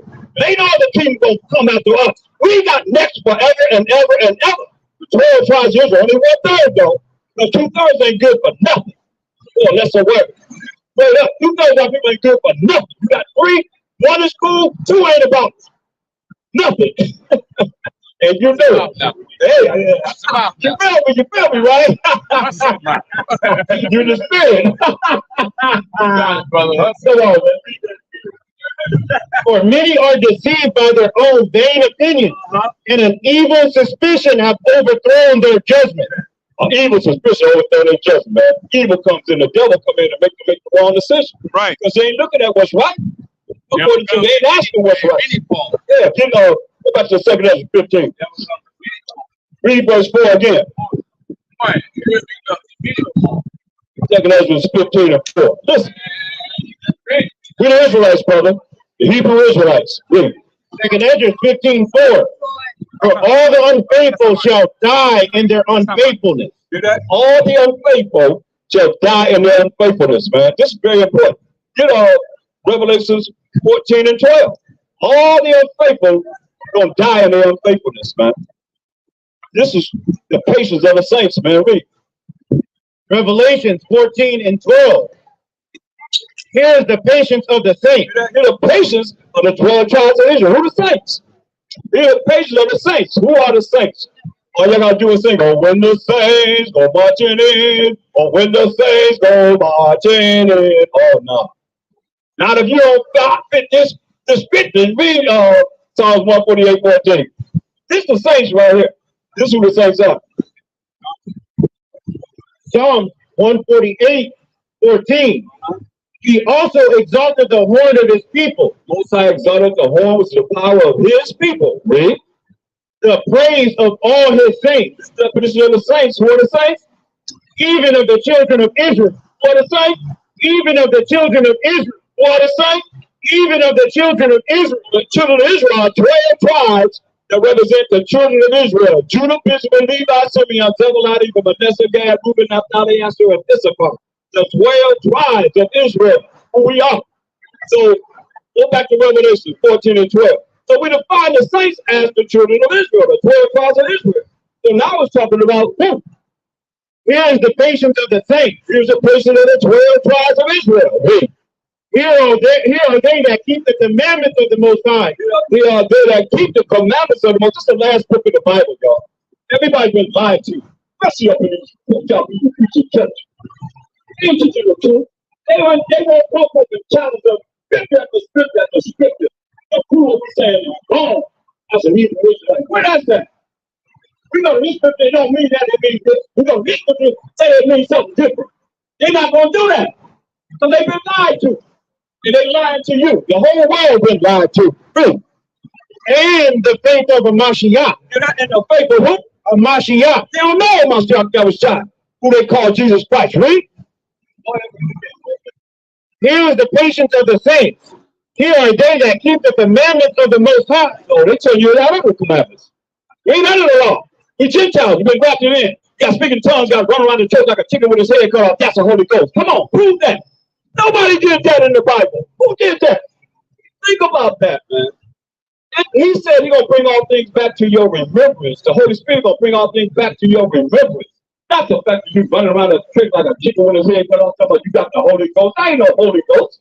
I know it might be your Holy Ghost. It ain't the Scripture's Holy Ghost. You might be like a ghost when the Most High say what he said he'll do to you. Go back to 2 Ezra 15, verse 4. 2 Ezra 15:4. For all the unfaithful shall die in their unfaithfulness.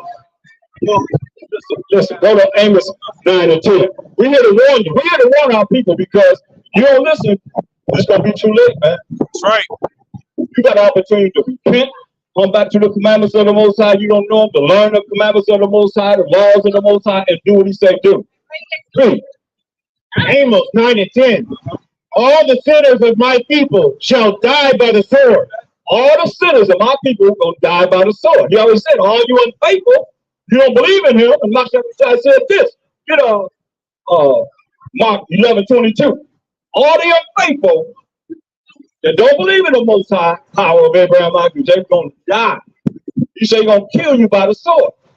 The Israelites, you don't want to believe in the Most High, you don't have faith in him. He said, I'm going to kill you. They're going to die by the sword. Mark 11:22. And Mashiach Yahushua answered and said unto them, have faith in the Most High. What? Have faith in the Most High. He said, have faith in the Most High. Believe, trust in the Most High. That's what he's saying when he was on the earth, man. Say, have faith in the Most High. Power of Abraham, Isaac, and Jacob. Jacob being the forefather of the 12 tribes of Israel. Go back to 2 Ezra 15 and 4 again. I'm telling you, read. 2 Ezra 15 and 4. For all the unfaithful shall die in their unfaithfulness. That's all the unfaithful. You don't believe in the Most High power of Abraham, Isaac, and Jacob. He said he's going to kill you. You're going to die in your unfaithfulness, not believing in him. Point blank, he's going to kill you. How many people have been killed already that didn't believe in him? They ain't taught you the truth, man. You the power of Abraham, who had a son named Isaac, who had a son named Jacob, whose name was changed to Israel. He became the forefather of the 12 tribes of Israel. Most I said, this is my name forever and a memorial to all generations. We're the generation now. That's who he is. So he ain't no power. He ain't no power of this and that and whatever. I got some Simply as that. Read this. For all the unfaithful shall die in their unfaithfulness. Behold, saith the Most High, I will bring plagues upon the world. He said, these plagues like coronavirus and all the different plagues you see on the earth, you know, you're talking about they got some plagues that come up from all of the earth and just surround everybody and everything. Y'all heard about that?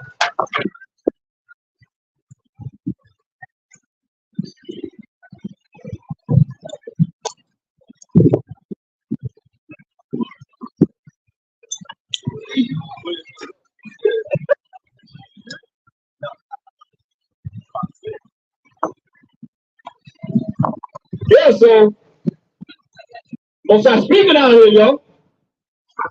Most people don't know. He gonna talk to y'all. He gonna really bring it forth. Get Second Ezra 8:21. I don't like to say this can't prove it. He just Second Ezra 8:21. Bringing that wind, that gust of wind. Bring it. Second Ezra 8:21.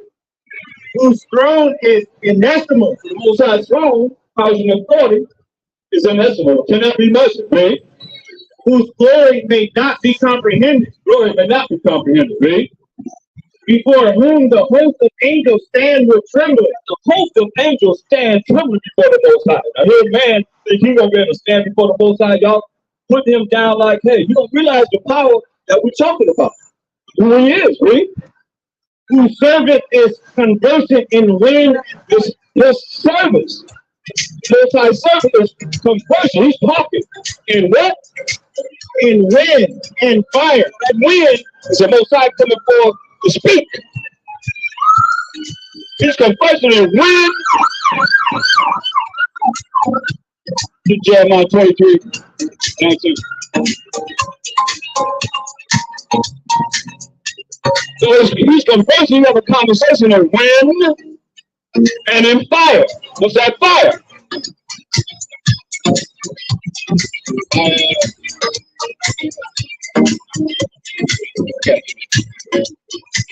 Yeah, so that's why I say, you know, that's why the Most High said he made all things for himself. Yeah, even the wicked for the day of evil. So when they do evil, they ignore it. Y'all can't look for nothing different. What do you expect the evil to do to be righteous? They're not going to be righteous. They're going to do things to make sure that they disrupt or do whatever they're going to do so that you won't come back to the knowledge of the truth. That's their job. They're in order. If you wicked, you're in order. If you're evil, you're in order. No problem with that. Keep doing what you're doing. We're looking for the righteous, the ones that's going to come back to the Most High power of everything else and Jacob. Follow his laws, statutes, and commandments. Read. Jeremiah 23:29. Is not my word like as a fire? He said, "Let my word like as a fire." And he speaks. He's conversing in wind and in fire. That's right. It's not my word like as we got wind and fire right here, right? We got the wind and fire right here. Most High conversing. Read. Saith the Most High. Who said who? Saith the Most High. Read it again. Is not my word like as a fire? Saith the Most High. And like a hammer that breaketh the rock in pieces. He said, "This word is like fire, like the hammer that's breaking the rock in pieces, man." So yeah, ain't no incident, man. Coincidence. But we got fire and wind coming, right? At the same spot, right here. That was one of the plagues. That's right. The plagues. That's Ice, it, hail, and fire. How y'all doing? All right, I'm all right, man. You know you're an Israelite? You're Israelite? You ever heard that before? Yeah. Have you taken the time to really research to see that you really are? Okay. How do we get over here as a people? Slavery. No, mainly on books, on ships, right? Deuteronomy 28:6 here. Let me just show you about that. Deuteronomy 28:6 here. Clear indication. This is the last curse that the Most High said to put up. But we didn't follow his commandments. He told us, follow my commandments, I'm going to bless you. You'll be above all nations. Deuteronomy 28:1-2, right? So 15 says, if you don't follow me, then these curses upon you. If we didn't, as you did it, you know. And this is what it says. Deuteronomy 28:68. And the Most High shall bring thee into Egypt again. Listen, Egypt means captivity, slavery, and bondage. How? With ships. What people came into captivity on slave ships? It's us. It's us. It's us, man. Read. By the way whereof I spake unto thee, thou shalt see it no more again. We're going to speak to us. We didn't see our homeland of Israel again. You understand? Read. And as a nation, you travel over there, but as a nation, we never went there. We over here, scattered all amongst all these nations. Read. And there We go on these slave ships. Read. ye shall be sold unto your enemies. We go on these slave ships. We're going to be sold to our enemies, not our friends, to our enemies. For what? For bondmen, Slave girls, read. bond women, Slave women. This is known fact. Read. and no man shall buy you. That buy means to redeem or save you. That's why I picked up verse 29. Ain't nobody gonna redeem us from the condition that the Most High put us in for us. Putting ourselves in it without following what He say do. So here we are now in this captivity, still in captivity under this so-called enemy, as they call them. You know, as you call them. Read this. 29. And thou shalt grope at noonday, Go at noonday and touch the hell. as the blind gropeth in darkness. Blind trying to find their way, man. Read. And thou shalt not prosper in thy way. Prosper in our way, man. Everything we get, we gotta go through our enemy. Read. And thou shalt be only oppressed and spoiled evermore. And no man shall save thee. No man shall save you. Man. So you look at all the ones that have tried, come up, Malcolm, Martin Luther King, you know, his name Edward, his name, Nat Turner, Malcolm X. Edward, Malcolm X. Mega Everest. yeah. So we have a lot of men that come up, but nobody's gonna redeem them. Nobody but the Most High. And then we get ourselves tight with him. Just jump into verse 49. Verse 49. The Most High shall bring a nation against thee from far. Bring a nation of just us from far, way over here in the west. England and all other places that they got us from. From the end of the earth, Like July 4th, 1776. That's when the motherfucker was established. That's the end of the earth. Ain't nothing after that, read. as swift as the eagle flieth. Simple thing of that. Eagle. As swift as the eagle flieth, read. A nation whose tongue thou shalt not understand. Dollar bill. On the dollar bill. You know, Egypt. Yeah. Egypt. On the dollar bill. Read it. The spiritual Egypt. Read. A nation of fierce continents, which shall not regard the person of the old, nor show favor to the young. And the enemy will be so to English, man. They ain't gonna care about the old or the young. And he shall eat the fruit of thy cattle. Jump down to verse question.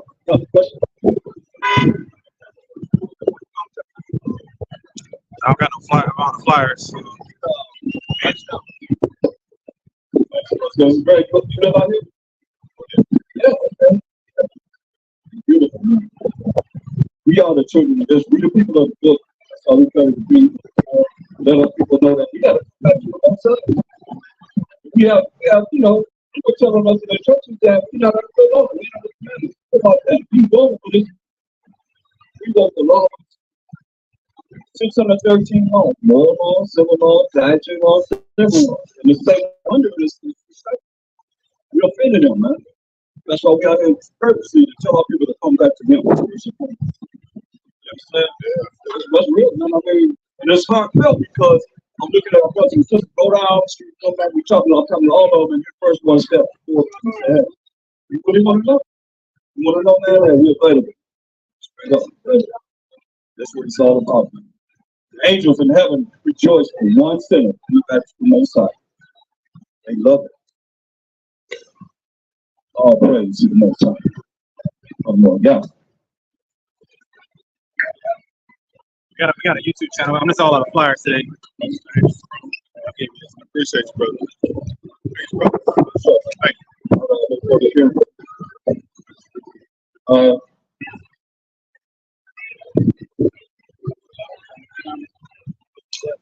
No, it starts with slide.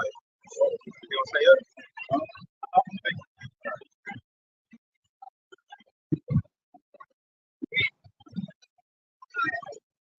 Let's go back to 2 15th chapter. What's your name, man?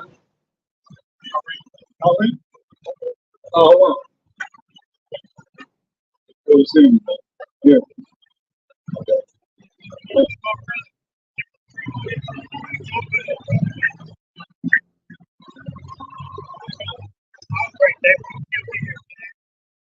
Wait, go back to 2 15. 5. Second Ezra 15:5. Behold, saith the Most High, I will bring plagues upon the world, the sword, famine, death, and destruction. Most High said He's gonna bring this plagues upon the world. Man. That's what we see it now. The things that's going on. He said this is what He's gonna do, and He's gonna use the wicked or the evil to do it. That's what He said. Most High made all things for Himself. Yeah, even the wicked for the day of evil. We're the day of evil.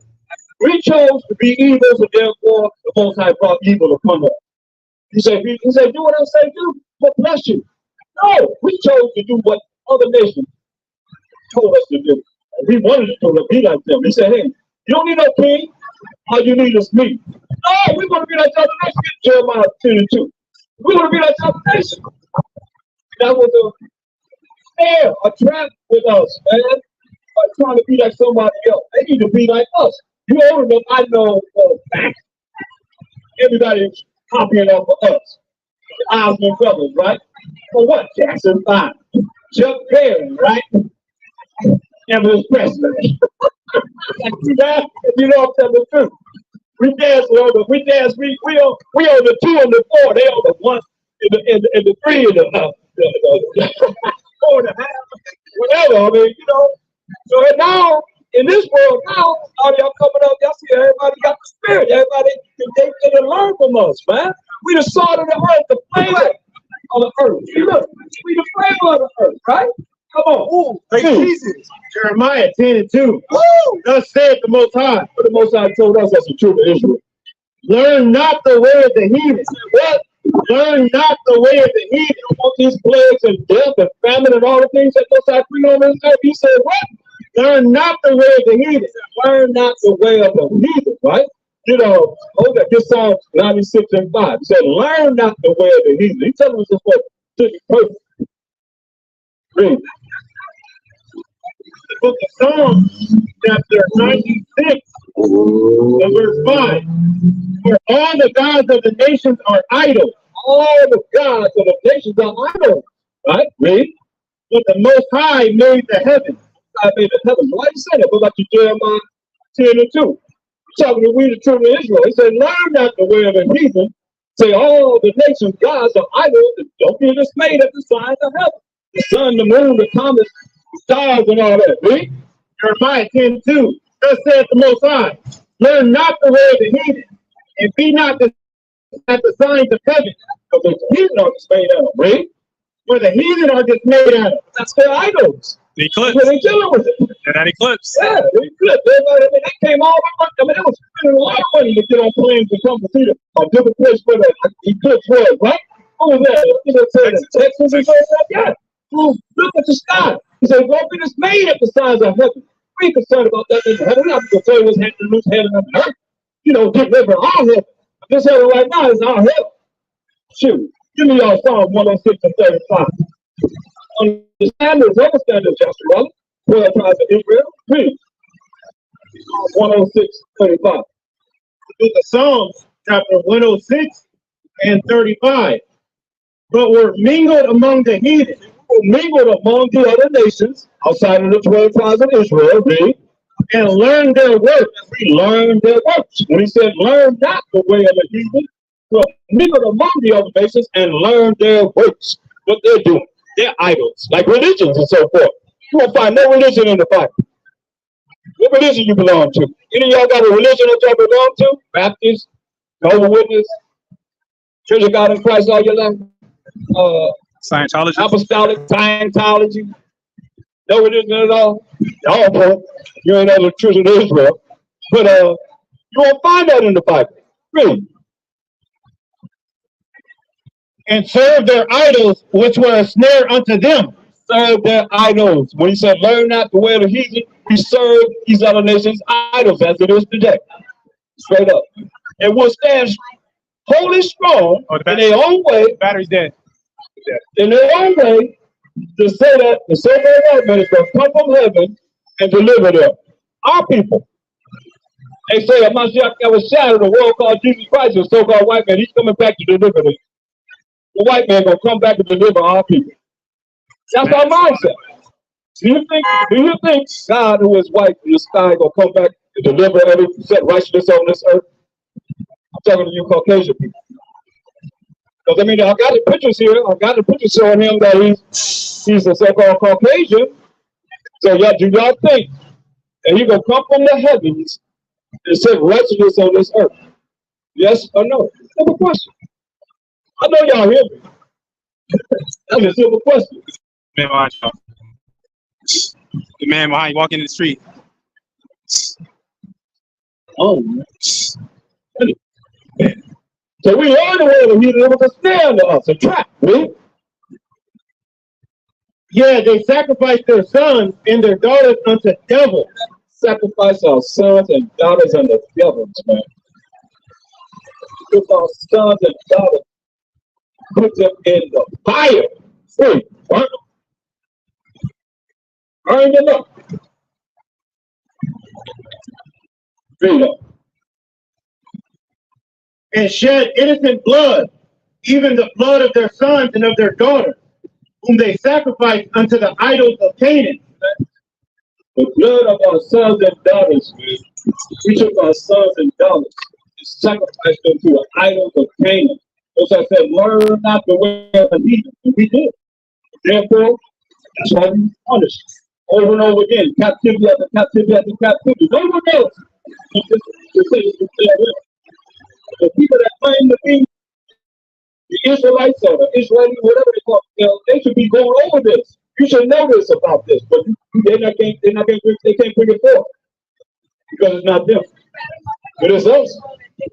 Yeah. We the ones that went through all this trials and tribulation and oppression. We the only ones went through this. Nobody else can say this, or they would be pronouncing it. Don't you think so? They would be claiming it. Then they got to do with us because we tell them the truth. Hey. And the land was polluted with blood. The land was polluted with blood, man. Whole blood of people, man. We talk about our people. Sacrifice our sons and daughters, man, into the fire. Burn them in the fire. That's a cold blood of people. That's us. So it ain't like that people be looking at we so this, that, the third, whatever. We gotta come out of that wickedness to be righteous and follow the way of the Most High. Can't tell us nothing, can't correct us. Get Proverbs 4, Proverbs 1 and 7. Can't tell us nothing, can't correct us. Get an attitude, all emotional. The world now is so emotional, man. See, when I grew up, man, you get some little neighbor to whip your butt. Right. Call up and say, hey, I whooped this butt. Say you did this, whoop his ass, and bring him home, sing home to me. Got a woman with your daddy, your mama, everybody whoop your butt. Right. Your uncle. Now, in the student say what? I spoil the child. What you on the side? He ain't no friend of crime. He ain't gonna hurt him. Two, make him more of a man, make him have some morals. But now, they call that child abuse. Child abuse. I'm here. A lot of us here have been whipped for doing wrong things growing up as a child. Now you say, time out. What crap is that? That's why they go up in the school and shooting at people. Little children going up in the school shooting up people. Because they took the Most High, they took a Mashiach that was shot, to know the Savior out of the school, so who you think you left there? Ecclesiastes 30:1. And say, huh? Ecclesiastes 30:1. Ecclesiastes 30:1. Come on, that's what you left there, man. So you train up a child the way he should go. When he gets grown and old, he will not depart from it. You will remember it. Nah, y'all training up to, hey, time out. Shut the hell up, mommy. Kiss my butt, mommy, daddy. That's what they can say. Oh, time out, time out. Come on. You shaking your head? No, that's what they're doing. I done witnessed it. What you talking about? Right. You know they do that. Time out, time out. Ain't no time out with that. When I grew up, you got your butt beat. My mother grabbed me by my ear. I was like, oh. You embarrassed me in front of everybody saying that. Come on. How you gonna do that? And when I get home, I gotta whip it. Right. Straight up. Whip my butt. Good. Then my daddy come home and whoop me. I got two whoopings. Dang it. It lasts for a little while then. Right. Believe me, but you ain't got nobody whooping your butt. That's why they whooping your butt, your children in the street right now. That's why the police are got the police doing what they doing to them. They no morals. You ain't got some right morals in this world right now. We took our sons and daughters and burn them in the fire. Come on, what kind of love is that? What kind of love? What kind of people would do that? That's what the heathen will do. We learned that from the heathens, and we start doing the same thing. Read on. Ecclesiastes 30:1. He that loveth his son causeth him oft to feel the rod. He that loves his son causes him what? Oft to feel the rod. Often to feel the rod. You love your son? He said he calls him often to feel the rod, man. They gonna kill him, right? That he may have joy of him in the end. You may have joy of him in the end. So if you don't do that, you're not gonna have joy in your children. That's why you see all these children and these kids doing all the heinous crimes that they're doing. Y'all talk about us black on black crime, but what about when somebody going to school, bring a fire barrel, they're 8 years old, and everybody run out of school and they got a rifle and they sniping people. Right. Shooting students coming out of the school. You know, all the different heinous crimes that's happening right up in the school, man, because you took the Most High, you took the outside of morals. We used to read the Bible, we used to pray in the schools. Now you say it's against the law to pray in the school. Now you want to say America's righteous? That's wicked as ever, man. Hey, I remember in Florida, a football coach told his assistant coach, okay, pray over the food. Those students around, just the same. Pray over the food. Kick them out of school, man. Fire them for praying over the food before they ate. No children around, no kids around. But he told his assistant coach to pray over the food. Not rid of it. Right now in Florida, they trying to get rid of slavery. We don't want slavery to be taught. That's out. Pass. That's where we came from. A lot of us are people in there like, sick. Come on. Don't think you're down the street. We are so-called black people don't want to slave. When they came in 1492, what they do? They came in and said, oh, we got some road fillers for you. We want your land. We're going to take your land. Would y'all please vote so we can get your land? North American Indians? Y'all do that? Y'all voted to get the land of America. Huh? About 77 million of the North so-called North American too. What on graves at? Y'all walking on graves right now. Tell me you're not. Where you buried 77 million? 100 million of us coming from the shores of Africa to America, man. They died. Just trying to get here. That's a lot of people, man. 35 million of Issachar. Indigenous, so-called Mexicans. Come on, where we at? We got at least 105 and 77, that's what? 182 million? Come on, did we keep counting? We talking about all the children of Israel. That's only 3 tribes. Did we still count? These things have been done. And it was done to us because we broke the Most High's laws and commandments. When he said something to you, so like we said, hey, he was just a little angry. Y'all helped forward the affliction by doing all that, man. So you think in your wildest dream, the Most High is not going to bring forth judgment and payback for what has been done with only chosen people, 12 tribes of Israel? There's a payment. And they know it. They at least know this. Yes, y'all know that.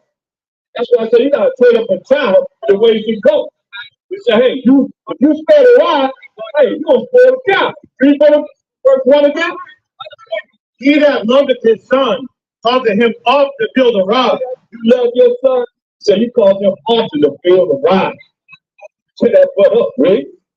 That he may have joy of him in the end. You may have joy of him in the end, right? He that chasteneth his son shall have joy in him, and shall rejoice of him among his acquaintance. Chasten your son, correct him. You're going to have joy among your friends. You're going to be like, oh, this brother is in order. This son is in order. You got more words, more law, and most like him, more competitive to him behind you looking at stuff. What is going on? Instead of saying time out, get him cuss you out. Right. Get out of here. Please. He that teacheth his son grieveth the enemy. He that teacheth his son is sure.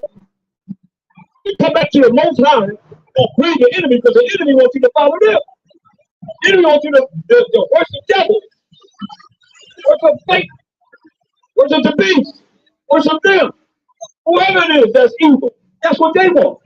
But if you teach your son that we are the children of Israel, the most high is the power of Abraham, I be Jacob, and I'm not sure what God said in Matthew 15:24.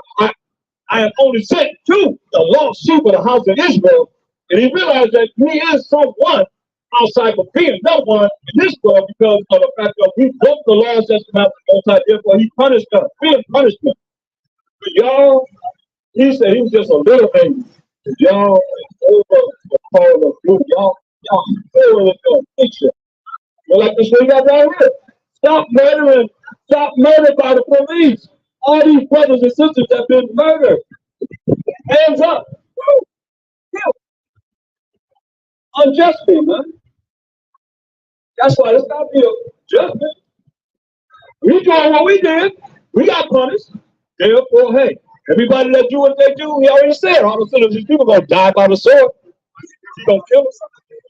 He's gonna kill everybody that's wrong, man. Through the famine, through death, and destruction. Go back to 2 Ezra 15. Now keep on reading, keep on reading. Let's talk about our children and our sons, right? He that teacheth his son grieveth the enemy, and before his friends he shall rejoice of him. Though his father died, yet he is as though he were not dead. Though his father died, yet he is as he did not die. Why? For he has left one behind him that is like himself. He left one behind him that is like himself. That's why it grieves the enemy, because they don't want you to be taught the truth. They want you to follow the way of the world. And the way of the world will have you straight going to hell. That's right. Straight with the words never die and the fathers never push. So y'all better enjoy yourself now. This is it. Walking on these pentagrams with names on them. That's all you can do. That's all Hollywood's showing you. Some of y'all coming from out of town. Surprise, surprise. Y'all ain't just cooking like nasty Hollywood. Y'all came all the way out here. I'm going to take me to Hollywood. I took many people up there. They like, this Hollywood? Look at that girl right there. Y'all turn around, look at that girl right there. That's Hollywood right there. Look at it. Y'all nasty. We be out here behind, so we have to take 2 baths, 2 showers. Get all this filth off of it. It's nasty out here, man. It is. It's filthy. Do they go by and clean the streets? I don't know that they've been cleaning. I've been out here for some time now. Many a weeks. And I don't see them cleaning over there. Same old piss and same old crap, everything in that door. But somebody got to go in there and do whatever they do that they do, man. It's terrible. Though his father died, yet he is though he were not dead, for he hath left one behind him that was like himself. While he lived, he saw and rejoiced in him, and when he died, he was not sorrowful. Hey, he was not far from him, man. When he lived, he died just like he was still here. Man. He left behind him an avenger. Left behind him what? An avenger. An avenger, man. Hey, against his enemies. against his enemies, man. You don't want that. That's what happens when you teach your brothers and your sisters in the truth, especially the brothers. They grow up, he left a avenger against his enemies. I'm getting twisted. Because it's going to happen. Just as it's written, we got next forever, ever, ever. All praise to the Most High. That's why it behooves anyone that hear my voice and hear these words of the Most High in prophecy to come back to him, man. Come back to the Most High. That's right. Because you're either going to come back to him, get Isaiah 16 and 12. You're either going to bow down now, but you're going to bow down later, or you're going to die. That's your choice. Choose life or death. This is what he's saying. Listen. Isaiah 60 and 12. Isaiah 60:12. This is in the kingdom. When he bring forth righteousness under his earth, this is what he said. For the nation and kingdom that will not serve thee shall perish. Yeah, those nations shall be utterly wasted. That's it. They don't want to serve it, say, hey, they're going to perish. They're going to see death, as he said. Behold, said the Most High, I will bring plagues upon the earth. What's the first one he said? Death. Death. Sword, famine, and destruction. Just those that want to come back to him, man. Go back to 7 verse 15. You're going to bring all these things on the earth because of the fact of how the earth is. Read.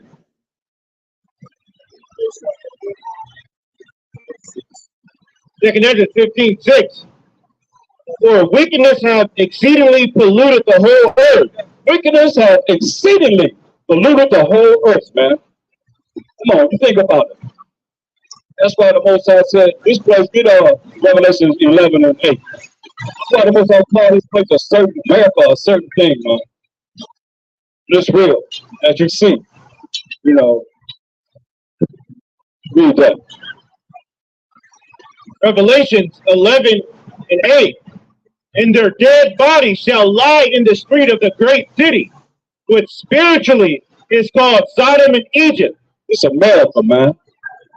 It's spiritually called Sodom because they allow men and men to get married, women and women to get married. That's Sodom. Wickedness, whatever wickedness you want to do, you can do it as long as you don't get caught. Everybody's doing what they're doing. They've been doing it for years and years and years. They'll do something. The next thing you know, man, they're on the spotlight. They come after them, right? But they've been doing it for years and years and years. Look how long Bill Cosby have been doing whatever he was doing. He became an old man, then they come after him, right? You know they knew they were. We in Hollywood, man. Come on now, y'all know. I'm telling the truth. You know, I remember R. Kelly, man. R. Kelly, well, wasn't that new? They had the film, the VHS going on there. Look, I mean, he laugh here. You know, you see that video. You know, all of a sudden, bam, here you on busting for something. Man, come on. Y'all know I'm telling the truth. They do this, man, all the time, man. Read on. Where also our power was crucified. We're also Mashiach Yahushua crucified. Right here, man. We got him right there on the ground. $100, $200, you can prove that the one you call Jesus Christ was a so-called right man. You know, I got to say was because he's dead, the one that's on this ground. His name's Caesar Borgia, second son of Pope Alexander VI of Rome, Rodrigo Borgia. Everybody been lied to, you know? And then y'all get an attitude when we say that he was a brother. They walked the earth. They hung him on a tree. Who they hang on trees? Who the most people that hung on trees? Us. That makes sense to me. You know, Acts 5 and 30. What it is, I mean, y'all say hung on it. They lied about everything, y'all. Come on. He was hung on the cross. Got him hanging on the cross, right? This is what the Bible says. Lies, man. Acts 5 and 30. The power of our fathers raised up a Mashiach Yahushua, whom you slew and hanged on a tree. Hanging on the cross. Hanged on a tree. Hanged on a what? Hanged on a tree. Hanged on a tree. Not a cross, on a tree. Like they hung us on trees. I remember growing up in a Jet magazine, every month they had a brother hanging on a tree. Straight up. White supremacy, white and black genocide against us. Every month in the Jet magazine. You go back to the magazine, Jet magazines from the 60s and so forth. You'll see they had one of us hanging up. There was, you know, privilege. Just one made it to the Jet magazine or Ebony. What you doing?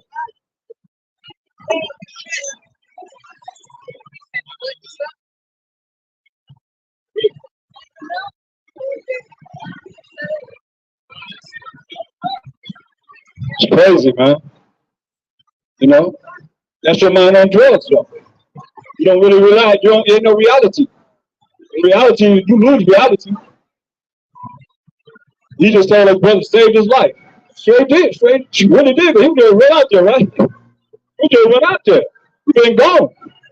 Whew. I'll take your time, man.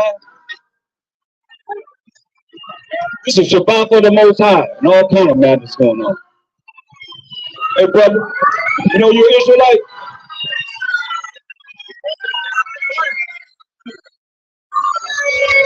Oh, they barely know. The Passover. What? During the Passover, all kind of madness be happening, right? The spirits be out. You know what? The devil don't like the fact that we come all of everybody worshiping the Most High, worshiping the Mashiach Yahushua. He don't like that. Well, he fit in. He don't fit into that. Except for all you demons out there that's got demons in you that believe in Satan and the devil and all them. Y'all don't like it either. We know that, but you can't got no power with the Most High. Who we serve. Ain't no power but the Most High. Most High is our power, straight up. It's a fearful thing to fall in the hands of living power. Hebrews 10:31. For real. Let's go back to 2 Ezra 15.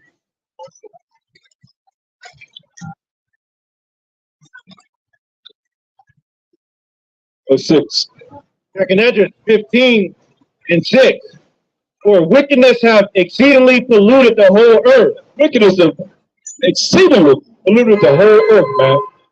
Job 9:24 says, the earth is given into the hand of the wicked. He who is a wicked covereth the faces of the judges thereof, if not where nor is it. I mean, I don't see how people painting our pictures as Most High. I don't see how people painting our picture as Mashiach Ereshai. Children, that's why it's so hard for us to get our people to realize that we the people of the book. Because our enemies have lied to us and put their pictures out there on every movie, every magazine. It's them. It ain't us. Therefore, our people believe the lie. Why it's so hard to bring our people back to the truth? And their hurtful works are fulfilled. And hurtful works are fulfilled. It's hurtful. It's a hurtful work. To see that our people have been lied to over and over that it's 2024, and we still believe that the white man gonna come from heaven and set righteousness on the earth. That's our people. You white people, y'all don't believe that, right? You don't believe that, do you? You believe that?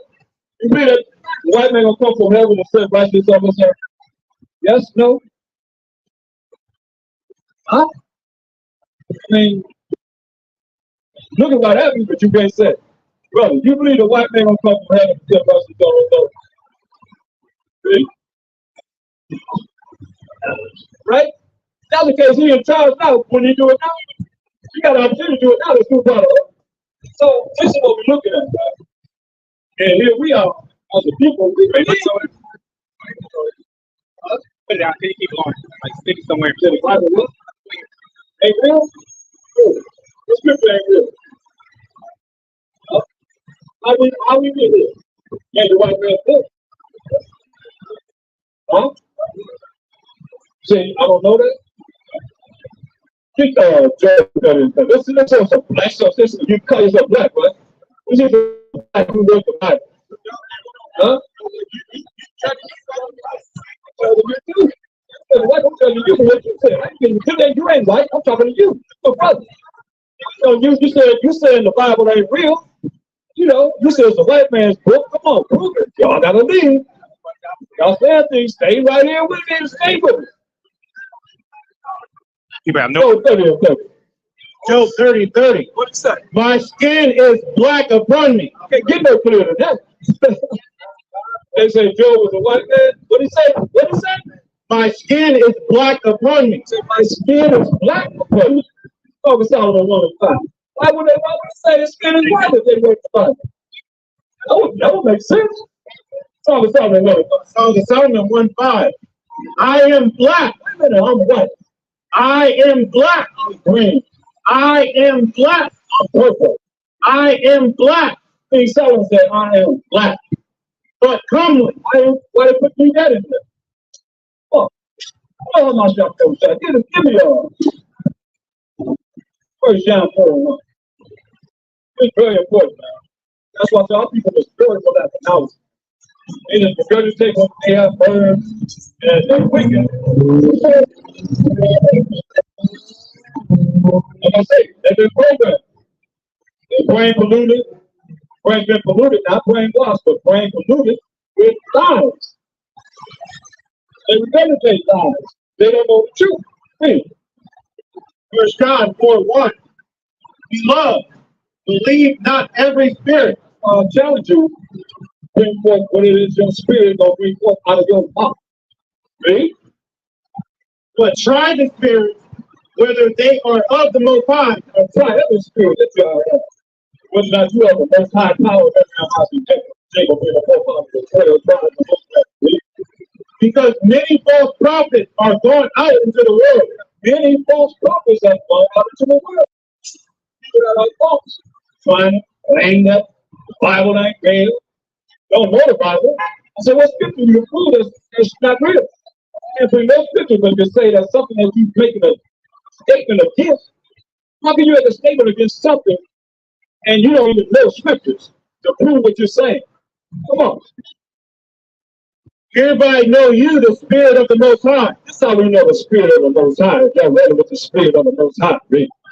Every spirit that confesses that Hamashiach Yahushai is come in the flesh. How?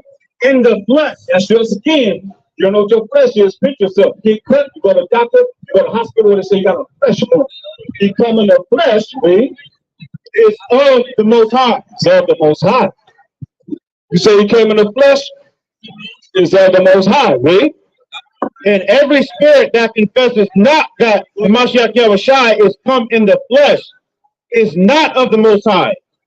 And this is that spirit of anti-Hamashiach, whereas you have heard that it shall come, and even now is already in the world. You are against him. You don't believe he came in the flesh, then you are anti-Mashiach. And you're not dealing with the Most High. Right? So, you see how it looks. Revelation 1 and 1. And 14 and 15.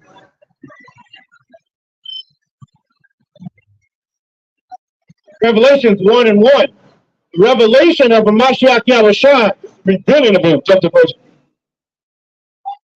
14. 14. His head and his hairs were white like wool. So, he said his hair on his head, the hair on his face was white like wool, man. Woolly hair. That's nappy hair. But it was fully white. Because John seen him about approximately 90 AD, 96 AD. You're on the island of Patmos. Seeing it. Hair on his head, hair on his face was white like wool, fully gray. But the texture of it was woolly, nappy hair.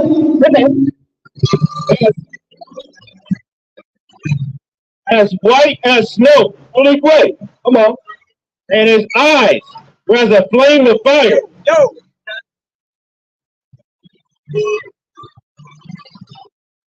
And his eyes were as a flame of fire. Eyes was a flame of fire, right? And his feet like unto fine brass. His feet.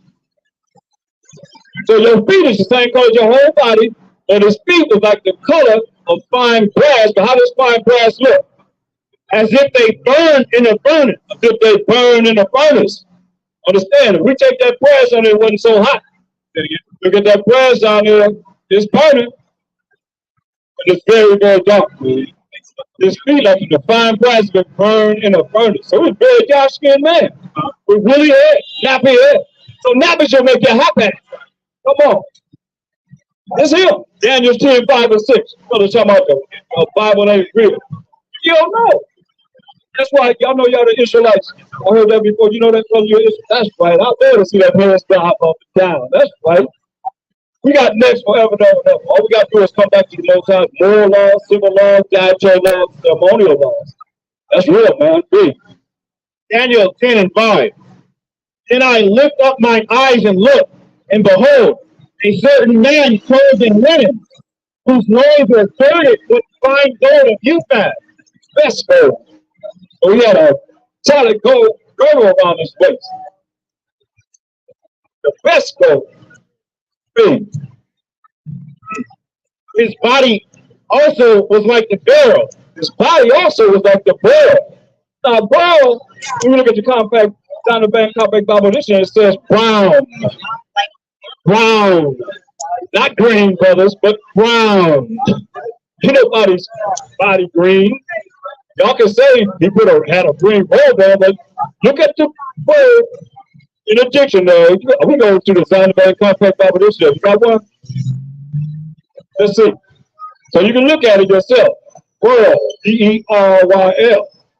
And so his body was like the pearl. It's got to coincide with what we read in the New Testament, in Revelation 1:15.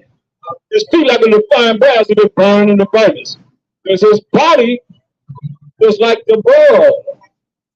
So we can look up pearl In the Zondervan Bible Dictionary, to see that it says brown.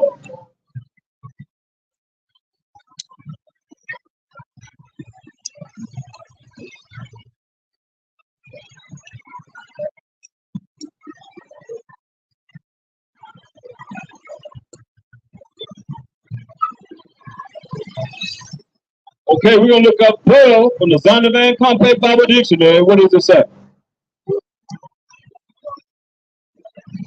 Pearl, a stone mentioned several times in the OT and once in the New Brown. Brown. It says, it was a known fact that when Daniel seen him, he said his arms and his feet like in color.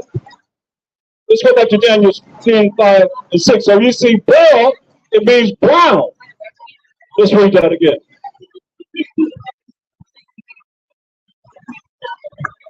Daniel 10:5. Then I lift up my eyes and looked, and behold, a certain man clothed in linen, whose loins were girded with fine gold of Uphaz. So much that never shall have the finest gold in the world. A golden belt, this gold around us, a girdle around this robe. Right? His body also was like the beryl. His body was like the beryl. His body was brown. We just showed the definition of beryl. It says brown. So he had a brown body, but Revelation, the first chapter, 15 verse, says his feet like a fine brass, to be burned in a furnace. He's a very dark-skinned man with rough hair. So I challenge anybody to come up and prove that this picture that we got over here, win $100, win another $100 to prove that this is true from the Bible or from history or any type of source. You can prove that it's not right. So these are the things that why the Most High call America spiritual Egypt and spiritual Sodom. Because of the fact of all of it, Job 13 and 4. Because of all the things that's been perpetrated in this world right here in America. And y'all accept it. But the Most High said it's about your read. Job 13 and 4. But you are forgers of lies. And what? Forgers of what?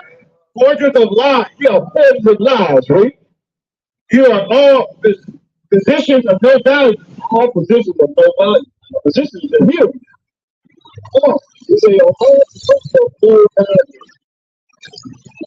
And for these pictures, you know, Jeremiah 23 and 1.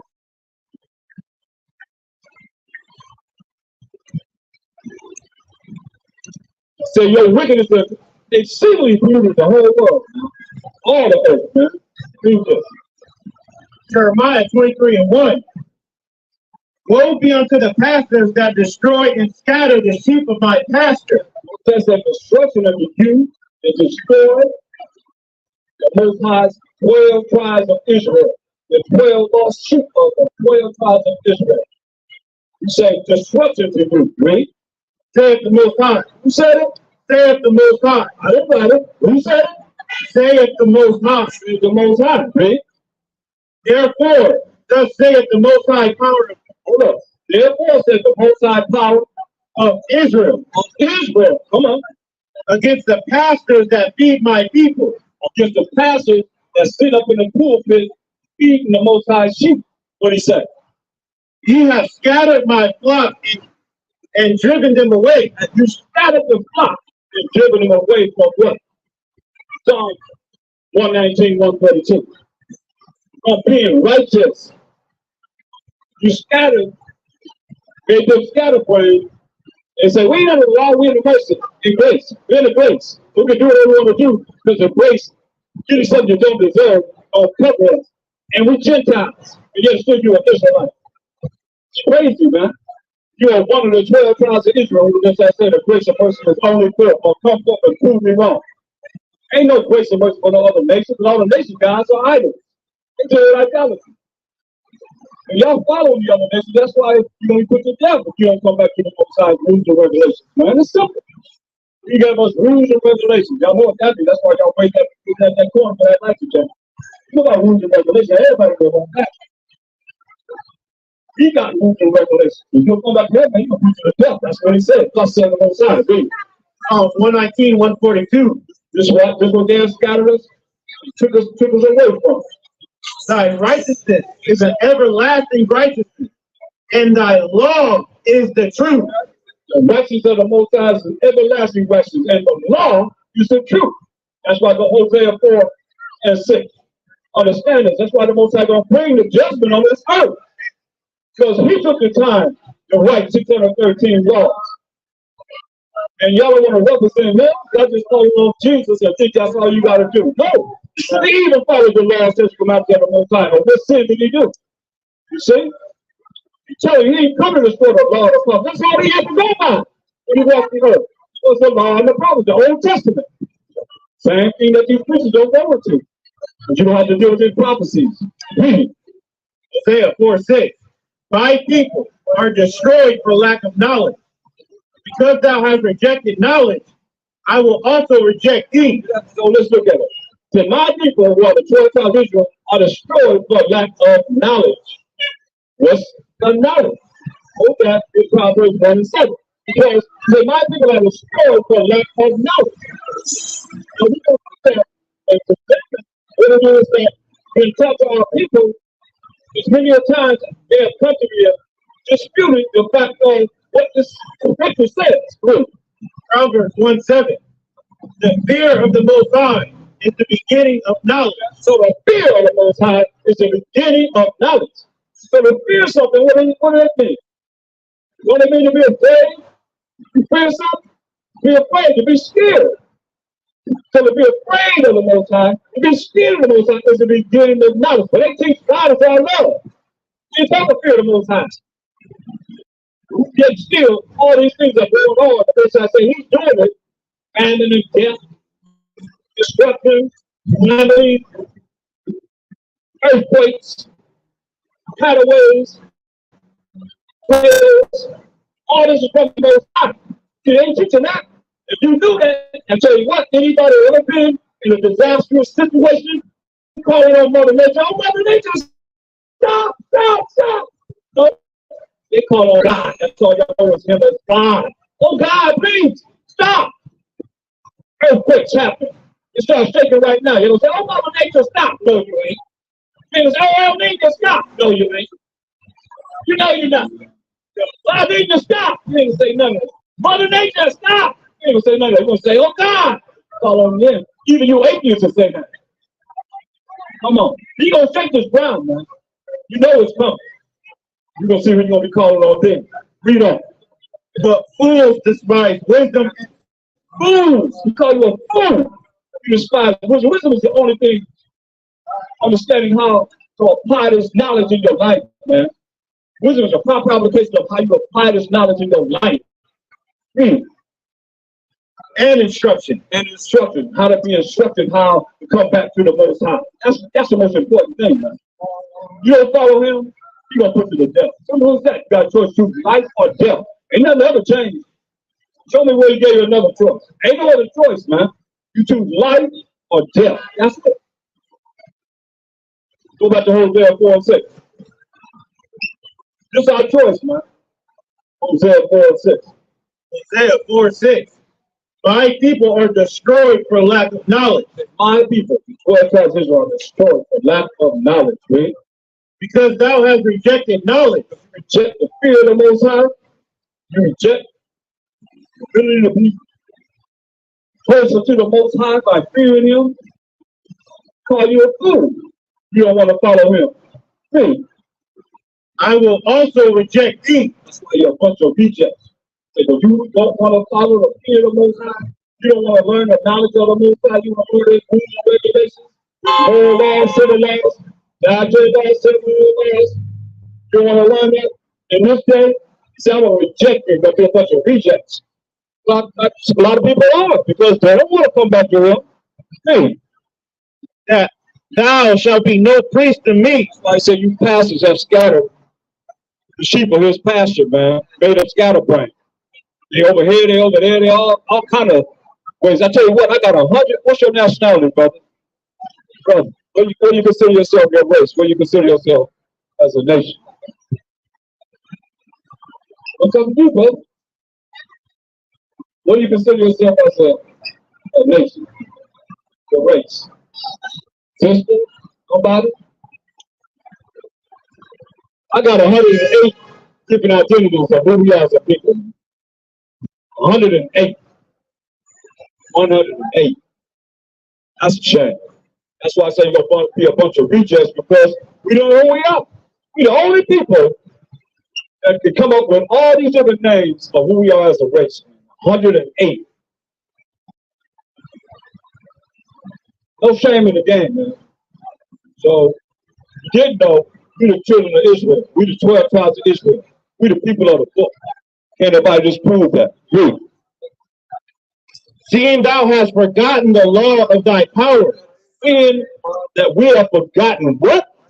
The law of thy power. We forgot the law of the Most High, man.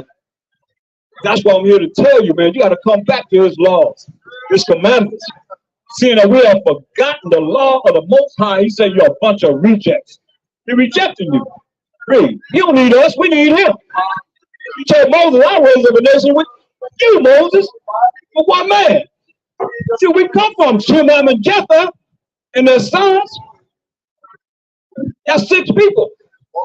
Shem, Ham, and Japheth and their wives. Everybody on this earth, man. He don't need us. We need Him. Salvation is coming. Powers and authority is coming, but I just hope that His ways and thoughts will be the ways that He say what He gonna do, and don't change His mind. This is serious. His ways and thoughts not our ways and thoughts. He can do whatever He want to do. Who's gonna tell the Most High? Who's gonna step to the Most High and say, "Hey, you said you were gonna do this, and you didn't do it"? I don't think nobody. So I just hope that He look upon us, man, with the mercy that He said He gonna give Jacob, and choose Israel, and set us in our own land, as He said He was gonna do. Hope we can be a part of it.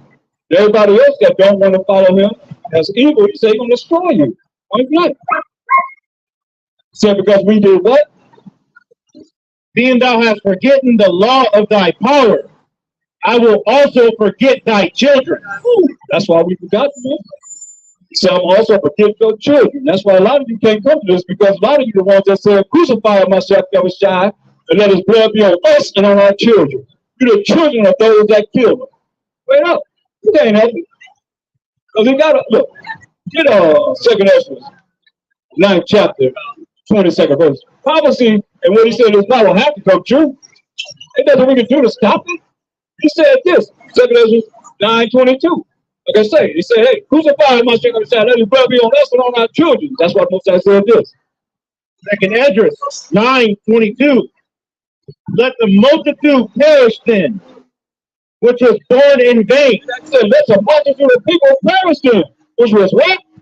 Born in vain. That's a serious statement. When people are born in this earth, He said, let the multitude of people perish then. That was born in vain. Just for that number. But what else He said?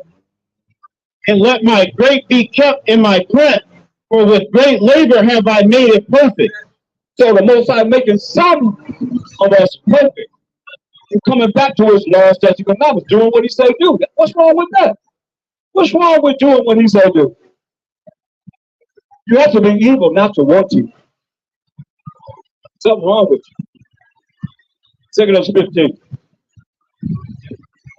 verse 7.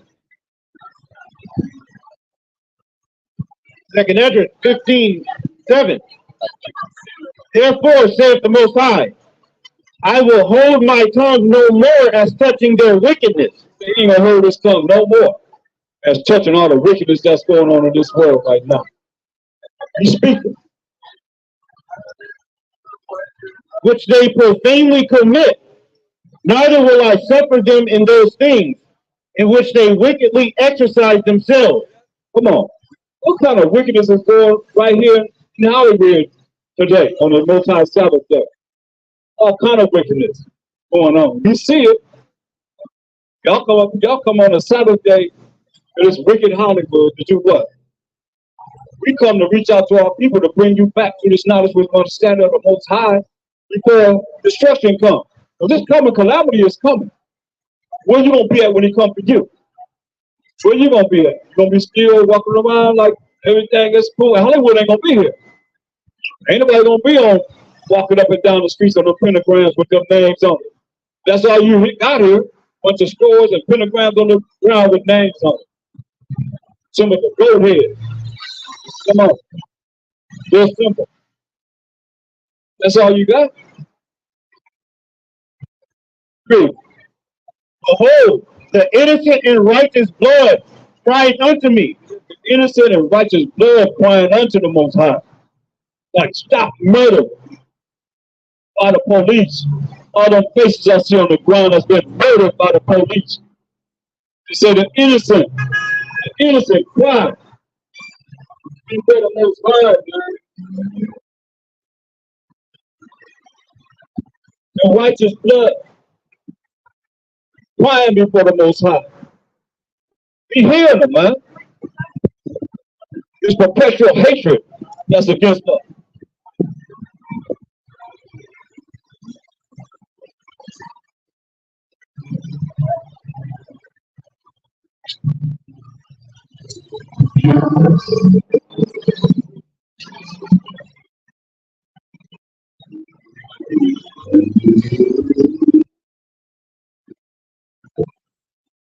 Yeah, so this is what we're looking at, y'all.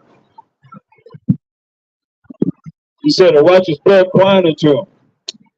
Put that in Revelation 6 chapter.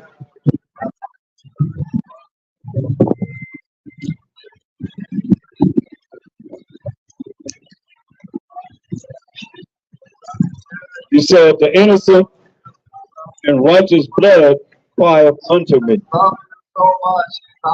Man, he's heard it, man. It's just a matter of are you going to pay attention into what it is that he's saying. You know, so for wickedness has exceedingly polluted the whole earth. That's why I say you haven't been brainwashed. Because wickedness has polluted the whole earth, your mind's been brain polluted. You know, you're in spiritual darkness. Ignorance, not knowing. Most people. That's why we come forward. And I'm not boasting. I just want our people to hear the truth and come out of this madness that they're in, man. And think the way they think. Well, like I said, there's a bunch of new parents here. You're born in vain. Ain't nothing you can do about it.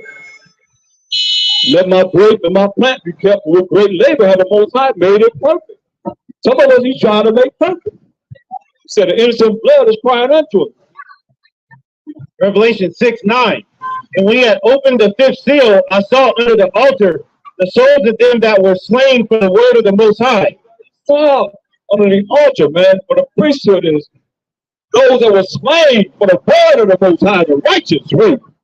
And for the testimony which they held. For the testimony that they held, man. And they cried with a loud voice. They cried with a loud voice, saying what? How long? How long, O Most High? How long, O Most High? Holy and true. Holy and true, Most High. Doest thou not judge and avenge our blood on them that dwell on the earth? That's what they crying. How long, O Most High? Holy and true. Will you not avenge our blood of those that dwell on this earth right now? You that are dwelling on this earth, that are responsible for the innocent blood of the righteous that's crying to the Most High. Read it again. And they cried with a loud voice, saying, How long, O Most High? How long, O Most High? They're crying to him. Holy and true. Holy and true. Doest thou not judge and avenge our blood on them that dwell on the earth? Do you not avenge our blood of them that dwell on the earth? You wicked people, read. And white robes were given unto every one of them. And it was said unto them that they should rest yet for a little season, until their fellow servants also and their brethren that should be killed as they were should be fulfilled. Say, rest a little while, y'all. Until your fellow servants, the 12 tribes of Israel, the men of Israel, that believe in the Most High, bring forth this word of the Most High, gonna be killed as martyrs just like them, man. Go back to 2 Corinthians 15. What is it? Second address, 15, verse 8. I will hold my tongue no more as touching their wickedness. Besides, I ain't heard my tongue no more. Concerning the wickedness. So they wickedness, read. Which they profanely commit. They profanely commit. It was not, brother.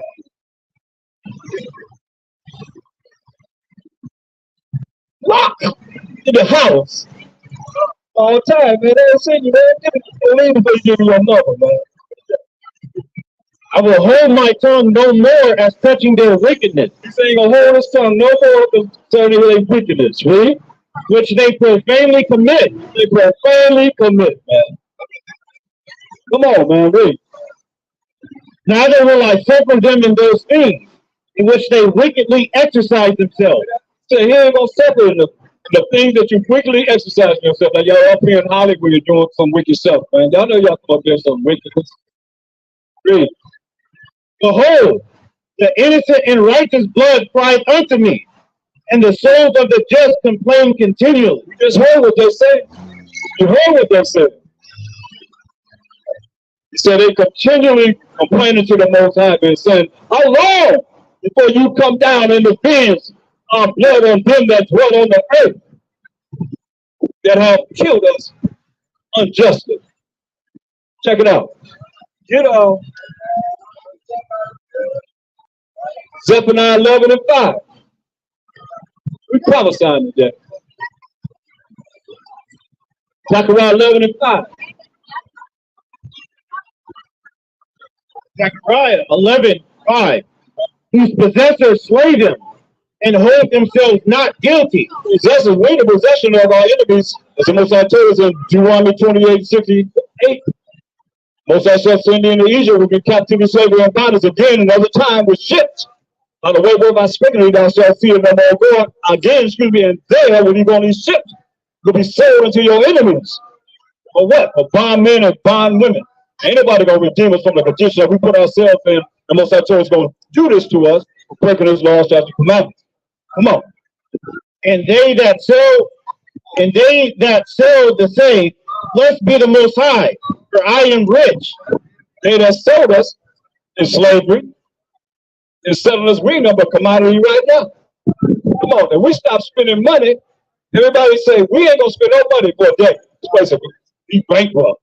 It'll go out of business. We can't do that because we so caught up in the world. Their world. You know, we gotta do whatever we gotta do. Look a certain way, be a certain way, as the world would have you to be. Pretty soon, you ain't gonna be able to do the things you're doing now. That's why I said, you know, they that said and say, we are rich, we. Blessed be the Most High, for I am rich, and their own shepherds pity them not. Our own shepherd, all preachers don't pity us. What are that? Bring forth the prophecies of this Bible. They ain't doing that.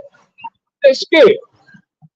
If they ain't scared, they under a certain regimen of conditioning how they have to teach and preach. They can't bring forth the unadulterated truth of what this Bible is talking about. You heard it? Get your preachers to come in these scriptures and make it mean something different. They ain't gonna do that. They can't do that. You probably too scared to even go to them. You'll step to us, but you won't step to your own coach up being preacher and tell him he don't know what he's talking about. According to the Bible. That's why you're gonna die with him. Come on. That's what the Bible says. Get Matthew 19. You can get Matthew 5 and 19. Understand this. I'm telling you this. They're saying we ain't under the commandments, we ain't under the law of the Most High, but we're in the grace. And you're a Gentile. And the only grace and mercy is only to the 12 tribes of Israel. You prove that every day and all day. Point blank. But they say you under grace. You're not under grace, you ain't an Israelite. Read this. Matthew 5:19. What my second child said. You quote up here and preaching, all you that's following in wickedness. Whosoever therefore shall break one of these least commandments, Whosoever shall break one of these least commandments or laws, read, and shall teach men so, teach men, bring out the commandments, bring out the laws, and shall teach men so, and you are Israelite.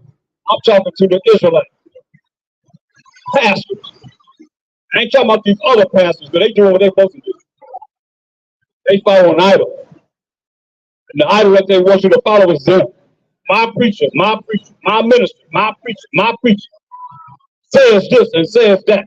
And you regurgitate say what they say. And I hand you the Bible, you can't show me nothing that you ought to be bringing forth that this Bible is talking about. That's wrong. Read. He shall be called the least in the kingdom of heaven. Read them on the top. Whosoever therefore shall break one of these least commandments and shall teach men so, he shall be called the least in the kingdom of heaven. So him saying that you're not under the law, he's making you be the least in the kingdom of heaven. Because you say you ain't under the commandments, right? Right? Read. But whosoever shall do and teach them, the same shall be called great in the kingdom of heaven. Tell your pastor to break that scripture down.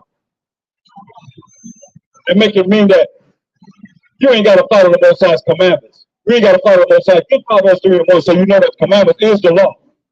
In Rule 4:1. Commandments are the laws of the Most High. Don't get it twisted. But y'all, they hate, I'll say law so much because they hate the fact that we're saying that you got to keep the laws of the Most High.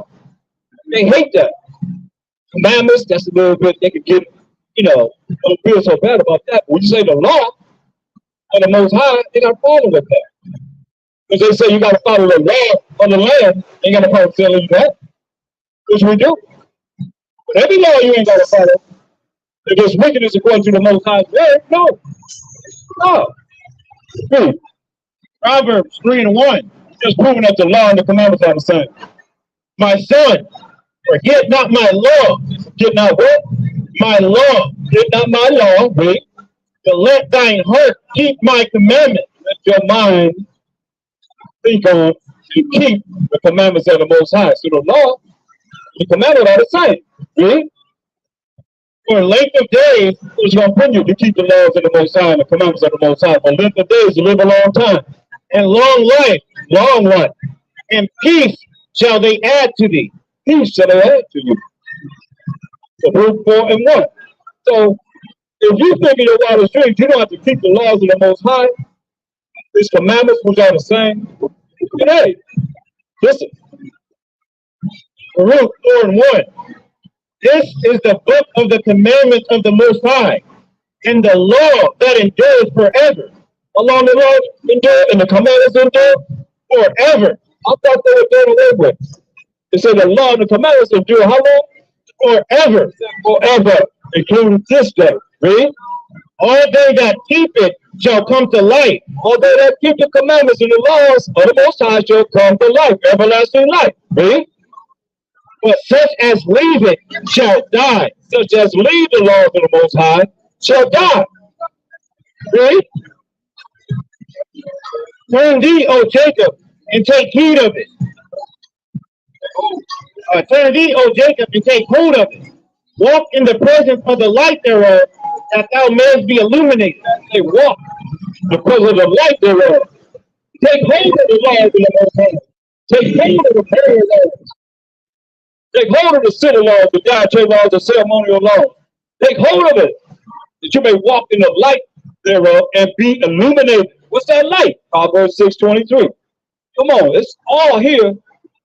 You cannot deviate. That's why I want y'all to take this lesson or whatever it is that you call it and bring it to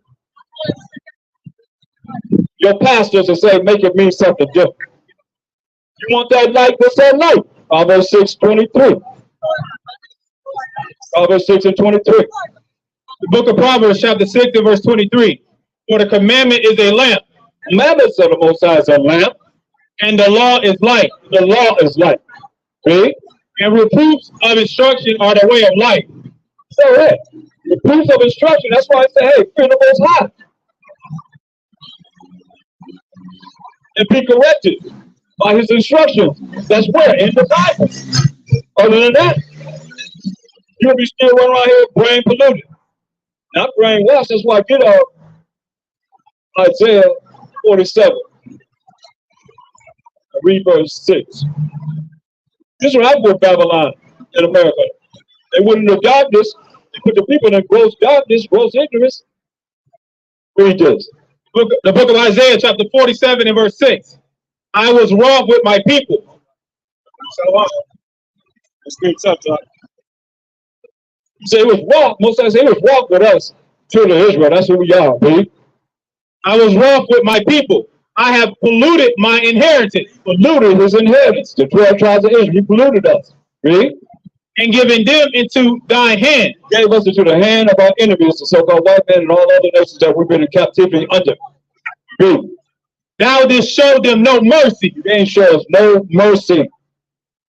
Meaning, not giving something that you do deserve. No breaks at all, man. No mercy to the children of Israel. Read. Upon the ancient hast thou very heavily laid thy yoke. On the ancient men, old men, heavy laid their yoke. Read. And thou saidest, I shall be a lady forever. They say, I'm going to be a lady forever. Come on. So that thou didst not lay these things to thy heart. You ain't think about this. As I said, you ain't think about this. What he said. Neither didst remember the latter end of it. Remember the latter end of it. That's why we prophesying today. Read. Therefore, hear now this, thou that art given to pleasure. Hear this, you that's given the pleasure. The rich and the famous, y'all got y'all riding around looking at Hollywood. They came all over the world looking at Hollywood, giving the pleasure. Like I said, y'all thing right here, going around, the pleasure. Hey. That dwelleth carelessly. Carelessly, man. Carelessly. As I said, this is unwalled villages, man. Listen, the security you think you have is not that tight as you think it is. That's why he's telling you how it is. They say it's in thy heart. What y'all say in your heart? What y'all say in your mind? I am and none else beside me. They say what?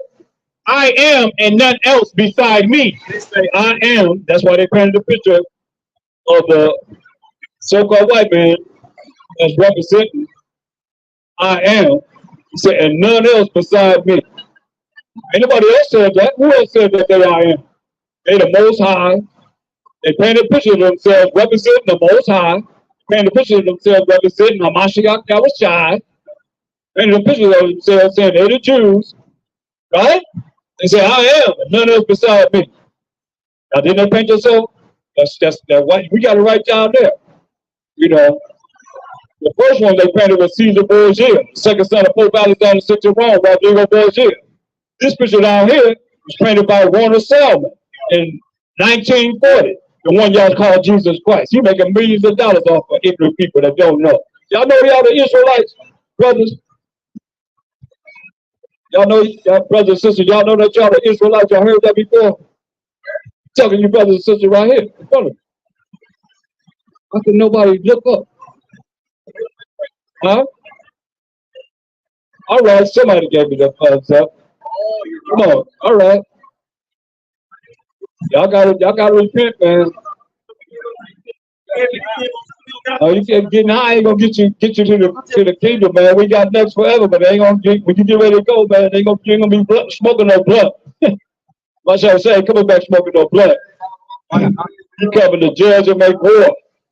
Gotta leave that blood alone, man. That's changing your mind. Yeah. You tell them what they're spraying on it, right? That's why it is like that. They know they like to smoke the blunt. So what you think? They're gonna give you a blunt that's gonna give you some kind of power. Everything is about decrease of the spirit. Everything in this world about decrease of your spirit. Y'all eating the wrong things, believing the wrong things. So therefore, everything is to decrease your spirit, make you be less than. You're supposed to be more than. That's why I go back to Matthew 5 and 19. Understand this. Tell your preacher to break this down.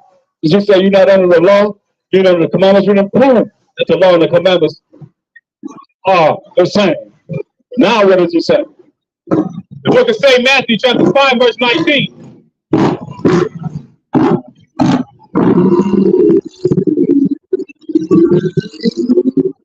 Whosoever therefore shall break one of these least commandments and shall teach men so, he shall be called the least in the kingdom of heaven. Break one of these least commandments. He said, "You teach me." So if the preacher saying that you're not under the law, you're under the commandments, he making you be the least in the kingdom of heaven.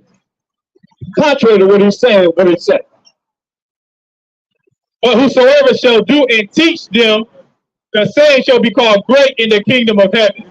So whosoever shall do the commandments and teach the commandments will be called great in the kingdom of heaven. That's contrary to what these pastors, these ministers, whatever you want to call them, saying in the church, man. We got more laws. That's why, brother, how old are you? 16? 16? Right here. The ambassador for Israel said, what they call it? The threat. You're the most threat on the whole world. How's that? That's what they said. They said, hey, young black African American American is the most threat that we have in the world. Come on. That's crazy, right? Yeah, you know it. But that's what they say. You know why? You know why? Because you got next, man. You're going to rise up and be a king. You're going to rise up and rule this world forever and ever and ever. Right? And you're ready to take down every adversary. Straight up, right? He clapping. That's right. That's what I'm done. Yeah, I'm clapping you. That's right. That's right, too. All praise to the Most High. That's right. Right. You see why they worried, huh? Everybody else would be however they was. He was like, yeah, that's right. Clapping. With the hymns, I got 7. That's right. That's right. One took out 7, right? Yeah, he said, Psalms 91. Psalms 91. Take out. How's it gonna fall on the side?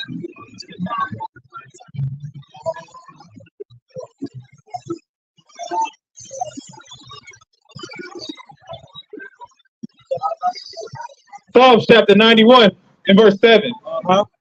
1,000 shall fall at thy side. 1,000 gonna fall at that side, man.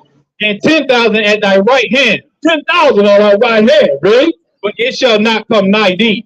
Not come near those that's gonna come back to the law, statutes, and commandments of the Most High. Read. Okay. Only with thy eyes shalt thou behold and see the reward of the wicked. Say, only with our eyes, man, shall we see the reward of the wicked, man. And the Most High come to destroy and bring righteousness on this earth. Are y'all ready for that? I don't think so. Get on. 2 15 to 9. See, what people don't realize, the Most High tells us in Exodus 15:3 is a man of war. He the one that's orchestrating the wars of this earth. He say he ruled in the king of the men and set up over it the bases of men. Daniel 4:17 says. So read this. The book of 2 Ezra, chapter 15 and verse 9. And therefore saith the Most High, I will surely avenge them and receive unto me all the innocent blood from among them. Behold, my people is led as a flock to the slaughter. He's going to revenge the innocent blood. Like we got all the people that's been killed. Stop murdered by the police. Innocent people that's been killed. Our people have been killed over and over again, man. Like this Edomite just killed this little sister, chopped her up. He got it right now. They got a headline news. Chopped her up, cut her leg off, put her body parts all over the city, man. That's wicked. For what? You can't be that cruel and evil, but they are. Jeffrey Dahmer, he was eating us, cooking us in his pots. Come on. This is real, yo. I mean, you got to look at the wickedness that people are doing. Don't think you can exclude yourself from it if you ain't trying to be righteous. He's telling you the one that's following him, ain't no harm gonna come to your door. So if you ain't following him, you can look for all the things that's gonna go down. Jump down to verse 14 in 2 Ezra 15. Read that. 2 Ezra chapter 15 verse 14. Woe to the world and them that dwell therein. Bring destruction to the world and them that dwell therein. Read. For the sword and their destruction draweth nigh. Sword and destruction draw near, man. That's what he said. He prophesied. He said, hey, he opened up the book, put it in paper, and prophesied in these last days. Read. And one people shall stand up and fight against another. One people gonna stand up and fight against another. That's racial wars, man. Wars against each other. Read. And swords in their hand. All their swords, guns in their hands. Come on. For there shall be sedition among men. Upwards and rioting among men. Read. Just coming. Read. And invading one another. They will be coming in your house if you're invading. Read. They shall not regard their kings nor princes, and the course of their actions shall stand in their power. They ain't gonna regard no kings, no princes, no president, no vice president, no senate, no House of Representatives, no Army, Navy, Marines, or Air Force, or police department. So the course of their actions gonna stand in their own power, just like when Trump said, "Go give them hell," and they went and jumped over the wall, right? Right. Just him saying that.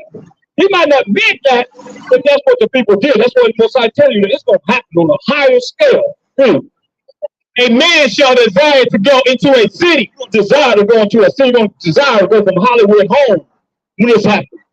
Wherever you live at, you desire to go from Hollywood to another city, right? And shall not be able. You're not going to be able to go from one city to another city. Wherever you at, that's where you're going to be. That's why you better be in order with the Most High.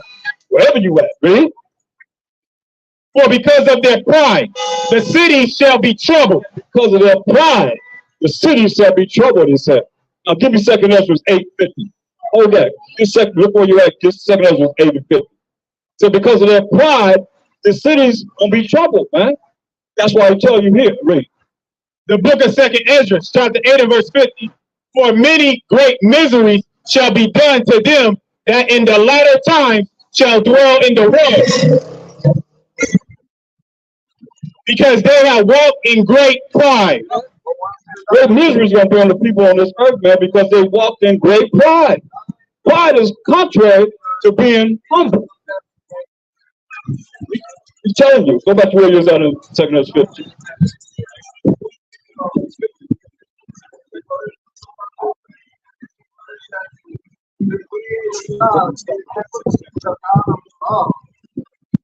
Second Ezra.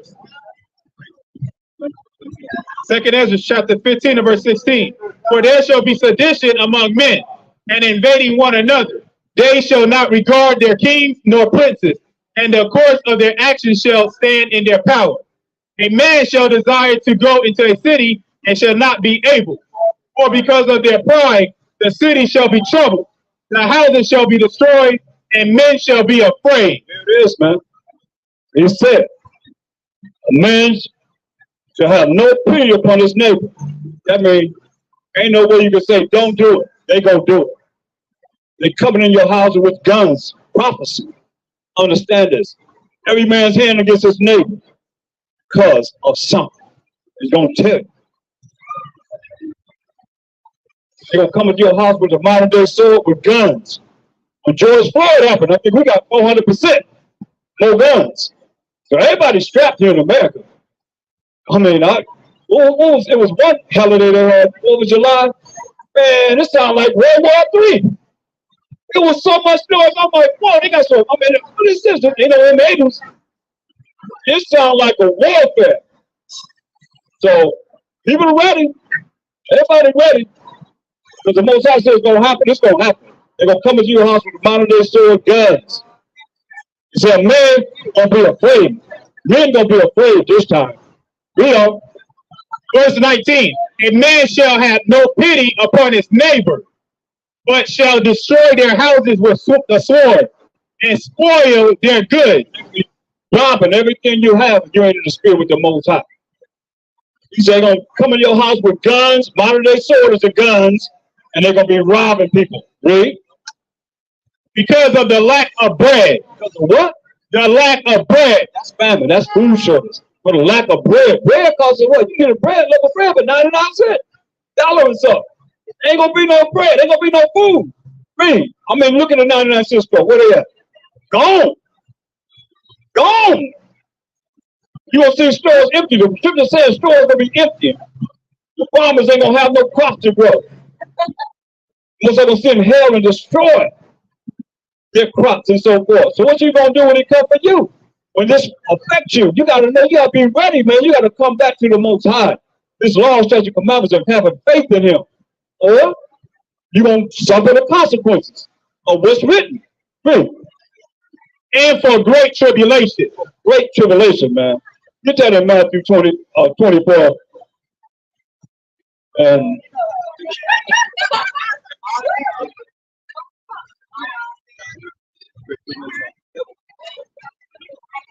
let me tell you what I'm trying to say. He said, gonna be so much great tribulation. If they got AI, you're gonna deliver some drugs. You stopped when I said that. How do you know? Tell her what he going to deliver, right? You found out one day, wow, he was delivering a whole lot of drugs throughout Hollywood, right? They think you're going to the restaurant, you're going to do something to you. You don't know. I'll put it past you, really. St. Matthew chapter 24 and verse 21. For then shall be great tribulation, such as was not since the beginning of the world to this time, no, nor ever shall be. Say, gonna be great tribulation, man.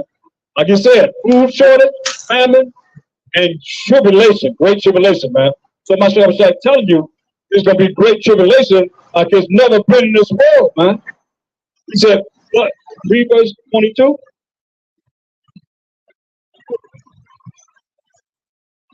St. Matthew chapter 24, verse 1. Verse 22. And except those days should be shortened, there should be no flesh be saved. But for the elect's sake, those days shall be shortened. He said, hey, if the days of this great tribulation that we're reading about, it's just some of it in prophecy. He said, he ain't shortened the days, so there'll be no flesh to be saved, man. But for the elect's sake, those days gonna be short. Who the elect? Isaiah 45 and 4. Because a lot of y'all just read the Bible and y'all just put whatever twist you want to put on it to make it mean something. Or I'm telling you to ask your pastors, go into these scriptures and make it mean something different. He said, for the elect's sake, he gonna make it short. He's showing the days and say, everybody be put to death. Everybody would die. But who are the elect? Let's read. The book of Isaiah, chapter 45, verse 4. For Jacob, my servant's sake, and Israel, mine elect. The Israelites are the Most High's elect. The 12 tribes of Israel, Judah, Benjamin, Levi, Simeon, Zebulun, Ephraim, Manasseh, Gad, Reuben, Naphtali, Asher, and Issachar. The 12 tribes of Israel. That's right. Who the Most High said he the power of Abraham, who had a son named Isaac, who had a son named Jacob, who became the forefather of the 12 tribes of Israel, who the Bible's talking about. Point blank. Nobody else can say that the Bible is speaking about anyone else but the 12 tribes of Israel that are scattered among all nations. Not knowing who they are. Walking around talking about they Gentiles. They've been grafted in, don't know who they've been grafted in among. They got to speak in tongues. They got to run around the church like a chicken with his head cut off. And that's the Holy Ghost and the Holy Spirit. You must have said the Holy Spirit going to bring all things back to remembrance, man. Through the Word. Knowing this Bible. That's why you got to start all over again. Why I say some little child come to me and they're innocent. They like a sponge. They can gravitate and learn things. Here you are in your wildest dreams thinking that you following the Most High, who you call God. You following Jesus Christ or Mashiach Yahushua. And so it don't matter how he look, but it matter how you look. I start talking about you, you have a fit. It don't matter how he look, long as his blood was red, it was shed for me. That's what y'all say. That's why your brain's been polluted, man. How you think he feels? You said it don't matter how he look. It don't matter. He came on the earth, he was a brother. He's a brother. I'm talking about the Mashiach Yahushua. He's a brother. Who the world called Jesus Christ, he wasn't no white man. Come on. They hung him on a tree. They don't hang themselves on trees like they do us. Come on. They killed him. They said he's innocent. Sound familiar? Zephaniah 11 and 5, who the oppressors slayed them and called themselves not guilty. They stand with a not guilty verdict. Sound familiar? They said, I'll find no fault in this man. And still crucified him. I find no fault. Who killed him? No. So go out there. They put him to death. He was innocent. I mean, come on. Somebody got to stand up for right what's right. Some of y'all got to feel it. Say, yeah, we was wrong. I mean, you ain't got no problem with me telling us, our people, how we was wrong. Ain't nobody crying blues about that. That's mainly what I'm talking about here to talk about and talk to.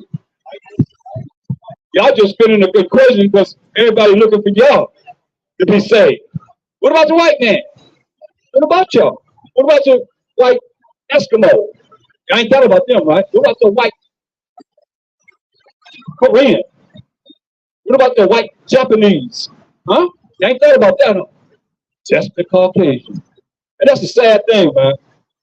Say to the Jew and to the Gentile, to the Jew and to the Greek. That's us. We the Israelites.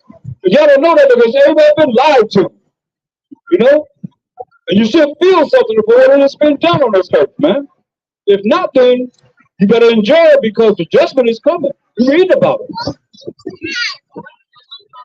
Read.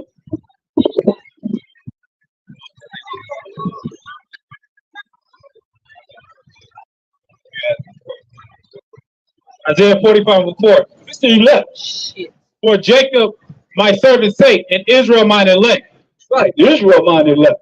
You're going to make the time short for the 12 tribes of Israel's sake. The elect.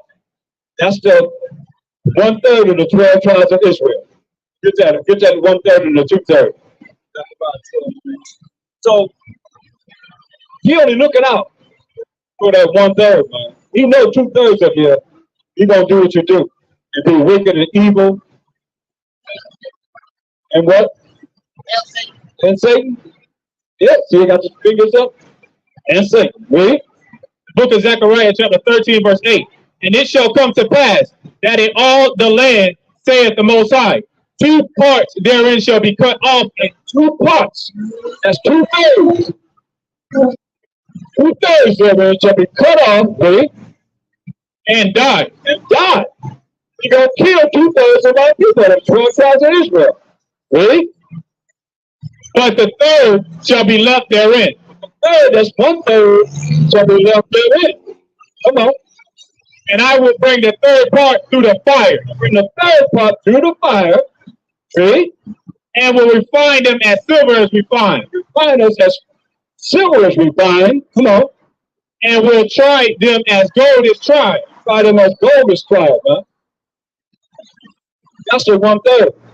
2/3, a lot of people, they're not gonna make it, man. That's why I said let the multitude pay this game, which was born in vain. Let my grape and my plant be kept. That's a grape out of a cluster of grapes. One plant out of all the plants in the world. He said, for great labor have I made it perfect. There was someone on this earth that he's making perfect. That's gonna come back to him. You don't come back to him, he ain't trying to make you perfect. Get Psalms 34:14. He ain't trying to make you perfect. You ain't trying to make yourself perfect. If you ain't trying to follow what it is that he said do. You can read from Genesis to Deuteronomy, the laws of the Most High. See what's right from wrong. You start doing what's right from wrong. Or you gonna perish. Read this. Book of Psalms, chapter 34, and verse 14. Depart from evil and do good. He said, depart from evil and do good. How do you do good? What's good? Romans 7 and 12. What's good? He said, depart from evil and do good. So how can you depart from evil and do good if you don't know what good is? What's good? What's good? Money? Okay. See? So what's good? Romans chapter 7 and verse 12. Wherefore the law is holy, and the commandment holy and just and good. The law of the Most High that he wrote with his finger, 613 laws, is holy. The commandment, 613 commandments that he wrote with his finger, is holy. and just and good. That's what's good. Come on. What's first and foremost good? Matthew 19:6. What's up, brother? You know that you're Israelite? You ever heard that before? All right. We ain't in the closet no more, right? We on the street. We in all minds, man. All right. Not what everybody knows. So some people still don't know. A lot of people don't know, man. I got 108 different identities of who we are as a people. It's a deep to make that God want to know. Yeah. That's Romans 10:2. It says, my people had a zeal of the Most High, but not according to knowledge. You know, we can say whatever, but we can't prove it to represent what it is that the Most High says. Because we just have a zeal of the Most High, but we his people. You know what I mean? While you're saying we do have it in us, you're just bringing it out. And you can really say that. You can't say you are, and then you ain't trying to find out what it is to be able to please the Most High. That's what's important. Read this. The book of St. Matthew, chapter 19, verse 16. This was good. And behold, one came and said unto him, Good master, Check it out. Good master, read. what good thing shall I do that I may have eternal life? And he said unto him, Why callest thou me good? There is none good but one. Who is that? That is the Most High. He said, but one good. And that's the Most High. Like I said, how y'all doing today? What y'all going to say now? Huh? How you doing today? I'm see. Can't get no flu today. See what she say? I'm good, right? Well, what am I trying to say? He said, don't call me good. He said, good master. He said, don't call me good. Hey, but one good. And that's the Most High. That's something new. Now, you know, as old as you are, old as you are, you know good well, years ago, we didn't say we good. How you doing? I'm good. We didn't say that. That's something new. And it's something that's contrary to what the Most High would have us do. That's what it says. Don't call me good. There's one good. That's the Most High. Read. And behold, one came and said unto him, Good master, what good thing shall I do that I may have eternal life?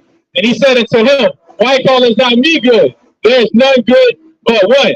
That is the Most High. But if thou wilt enter into life, For everlasting life, what he said. keep the commandment. He said, keep the commandments. Keep the laws of the Most High. Follow his laws and rules and regulations. Yes? I am. That's right. That's right. Good. The great I am. That's right. Oh, Israel, right? Great I am. That's right. Yeah, we're from Israel. Yeah, Yeah, we saw it. Real, right? But He saith unto him, which Hamashiach Yahushai said, Thou shalt do no murder, thou shalt not commit adultery, thou shalt not steal, thou shalt not bear false witness. Honor thy father and thy mother, and thou shalt love thy neighbor as thyself. that's the 10 Commandments, man. You know, he knew who he was talking to. That's why he told him to love thy neighbor as thyself. All the laws based upon how we love the Most High with all our heart, mind, and soul, and strength, and how we love our neighbor as ourselves, right? How we love each other. It's about loving each other, care about each other. This world is all contrary to what the Most High is saying we're supposed to do and loving each other, man. We got hatred in this world, man. That's why I go back to Psalms 34:14. We getting ready to deal with the Passover, man. Y'all dealt with Easter last month. Easter come right after the full moon of the 12th month. But it was the 12th month for us, but it was actually the first month. After the full moon, that's when they have Easter, that next first day of the week. But read on. The book of Psalms, chapter 34, and verse 14. Depart from evil and do good. Seek peace and pursue it. The eyes of the Most High are upon the righteous, and his ears are open unto their cry. Eyes of the Most High is upon the righteous, and his ears are open to their cry, man. And that's the time that we're going to get out of here. We repent, fear the Most High, keep his commandments, have faith in him, and get ready to see the kingdom that's already prepared for us, man. We said, seek peace. Get St. John 14:27.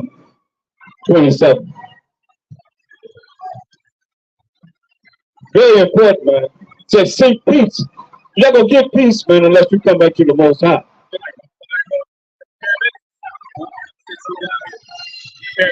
Yeah, man. This ain't the police today. It's all ambulances. All ambulances coming today. Have you seen on the Most High? You say you're gonna bring it. Boom. St. John chapter 14, verse 26. Like verse 27. Peace I leave with you. Peace you gotta seek, man. He said peace. I'm not gonna say he leaving with us, man. Read. My peace I give unto you. Not as the world giveth, give I unto you. Let not your heart be troubled, neither let it be afraid. He said this special peace that he's gonna leave with us, man. Giving us, man. It's a special peace. When you lock into the Most High, you lock into a Mashiach Yahushua, Bahasham Mashiach Yahushua. He said he's gonna give us. The world can't give it to you. Nobody in this world can give you the special peace that he's talking about here. No matter what happens, you can always go back to this special peace that he said he's gonna give us. That's why he says seek peace. So to find it, you gotta find out what it is that you gotta do to receive this peace. He said in St. John 14 and 15, he said, if you love me, keep my commandments. Ain't no different than what the Most High said in 1 John 5 and 3. But this is the love of the Most High, that we keep his commandments. His commandments are not grievous. You're not going to escape it. When you run, you can run here, there, everywhere. You ain't going to escape the judgment of the Most High by not doing what he say do, point blank.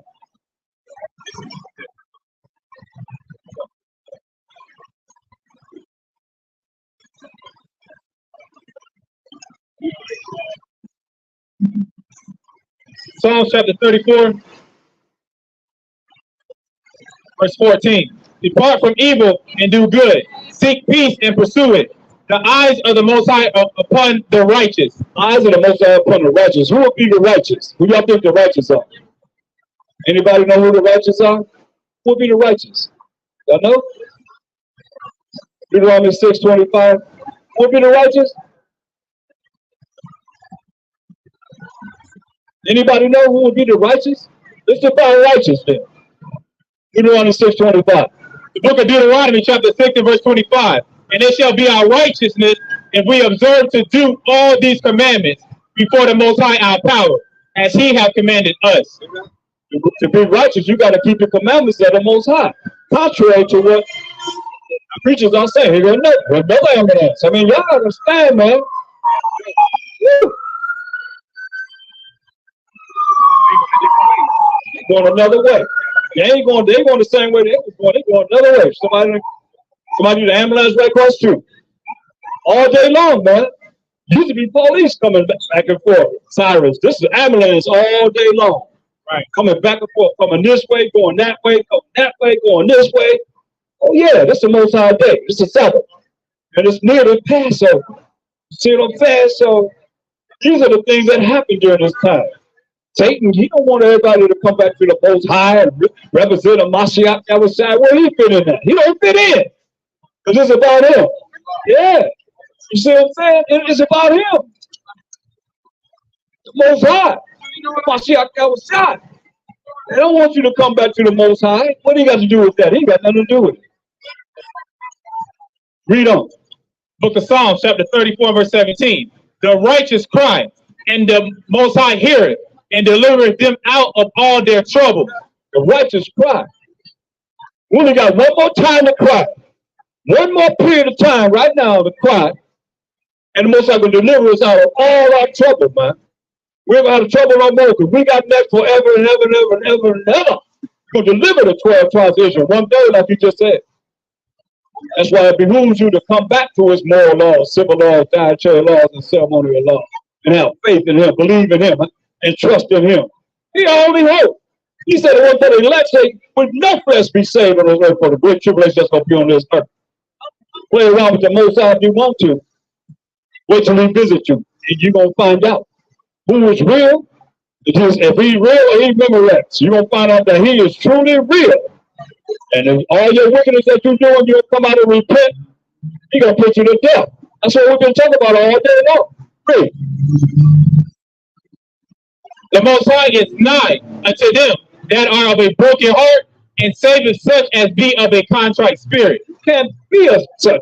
He said there'll be great misery on this earth in the last days because of great pride. So he wants those that are humble before him, have a broken and contrite spirit before him, and not all pride. That's why misery is going to be on this earth because of great pride. People think they all that, man. You're going to be thinking you all that, but he said men going to be afraid with the things that he prophesied, these plagues, and this condition that he's going to put on this earth of death and famine and destruction. Many are the afflictions of the righteous. Many are the afflictions of the righteous. Why? Hosea 5 and 15. Many are the afflictions of the righteous, but we are the people with our wicked. 2/3 of our people did.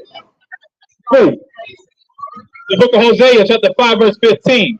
I will go and return to my place till they acknowledge their offense and seek my face. In their affliction, they will seek me early. Man, he said in our affliction, we're going to seek him early, man. Oh, we got to seek his face. Become another. Oh, you tell me. The prophesying all day, most I said, who bring these plagues on the earth? Death and destruction and calamities. Over and over again, man. That's all you're hearing all day long. Ambulances. Read on. Book of Psalms, chapter 34, and verse 18. Verse 18. The Most High is nigh unto them that are of a broken heart, and saveth such as be of a contrite spirit. Many are the afflictions of the righteous, but the Most High delivereth him out of them all. That's why he said, hey, he said, hey, I'm going to go to my place. Until we as the children of Israel, you as the children of Israel, acknowledge how you offended the Most High, man. We offended him by not doing what he said do. Simple as that. He said, follow me, I'm going to bless you. You don't follow me, I'm going to curse you. Right. And he put our enemies over us, over and over again. Egyptians, the Assyrians, Arabs, Babylonians, Persian Medes, Greeks, the Romans. Until we here now, under the Greco-Roman era, right now under the so-called white man of again. This is our last captivity, though, brother. You ever heard that we the Israelites? We the Hebrew Israelites? I'm talking to you, brother. You ever heard that we the Hebrew Israelites? You ever heard that we the Hebrew Israelites? Oh, yeah. Oh, yeah? Yeah. Beautiful. Beautiful. Yeah. That's right. Yeah, it was just said. President Progressive just came out and said God is black. Right. That's right. I know who I am. That's right. That's right. That's beautiful. That's been all day long. We've been getting brothers and sisters that know who they are. That's it. Blood, if we're the one who's supposed to receive the reparation. Say it again. We are the ones who's supposed to receive the reparations because the people of the South were the slaves that built this country. What did you say? That right there is the blood, man. It's soaked in blood. They sing a song about this. I forget the lady's name, but she sang "Blood on the Roof." You heard that? Yeah. Yeah. That's it, man. Strange fruits, right? Yeah, right. That's how people hang. That's on the hanging on the trees that he's talking about.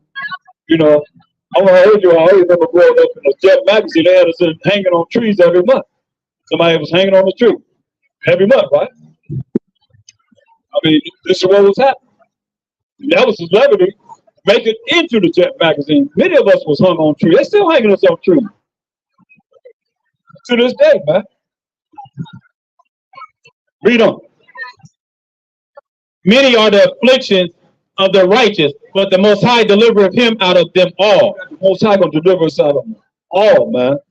Righteous, many afflictions going on the righteous, man. Why? Because Revelation 12 and 12 and Revelation 12 and 17. Many are the afflictions of the righteous. You know, we got to go through it. Read that. The book of Revelation, chapter 12, verse 12. Therefore rejoice, ye heavens, and ye that dwell in them.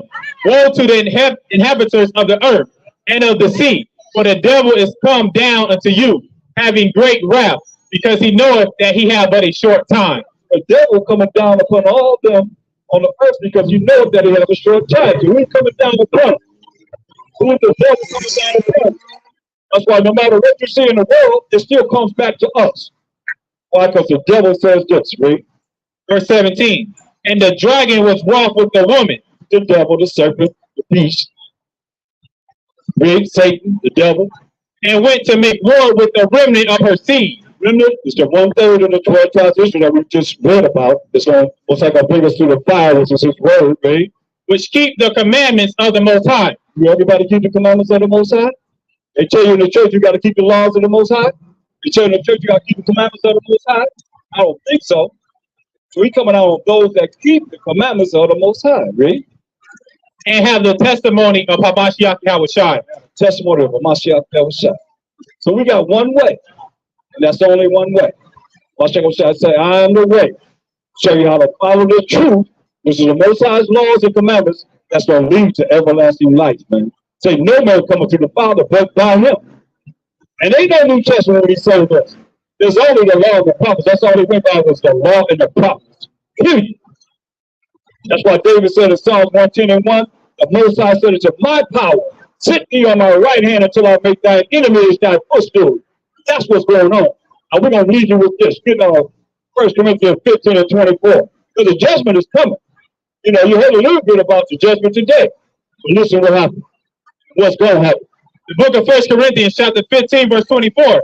Then cometh the end. Then cometh what? The end. The end. We started with the end, talking about the prophecy of the end times, like we in now. Then cometh the end, man. When he shall have delivered up the kingdom to the Most High. He's going to deliver up the kingdom, all this kingdom to the Most High when he come to judge and make war, right? Even the Father. Even to the Most High power of Abraham, Isaac, Jacob. Jacob being the forefather of the 12 tribes of Israel, right? When he shall have put down all rule and all authority and power. We're going to take down all power, rulership, and authority on this earth. When he comes down to judge and make war, we're going to take down all power, rulership, and authority on this earth. Right?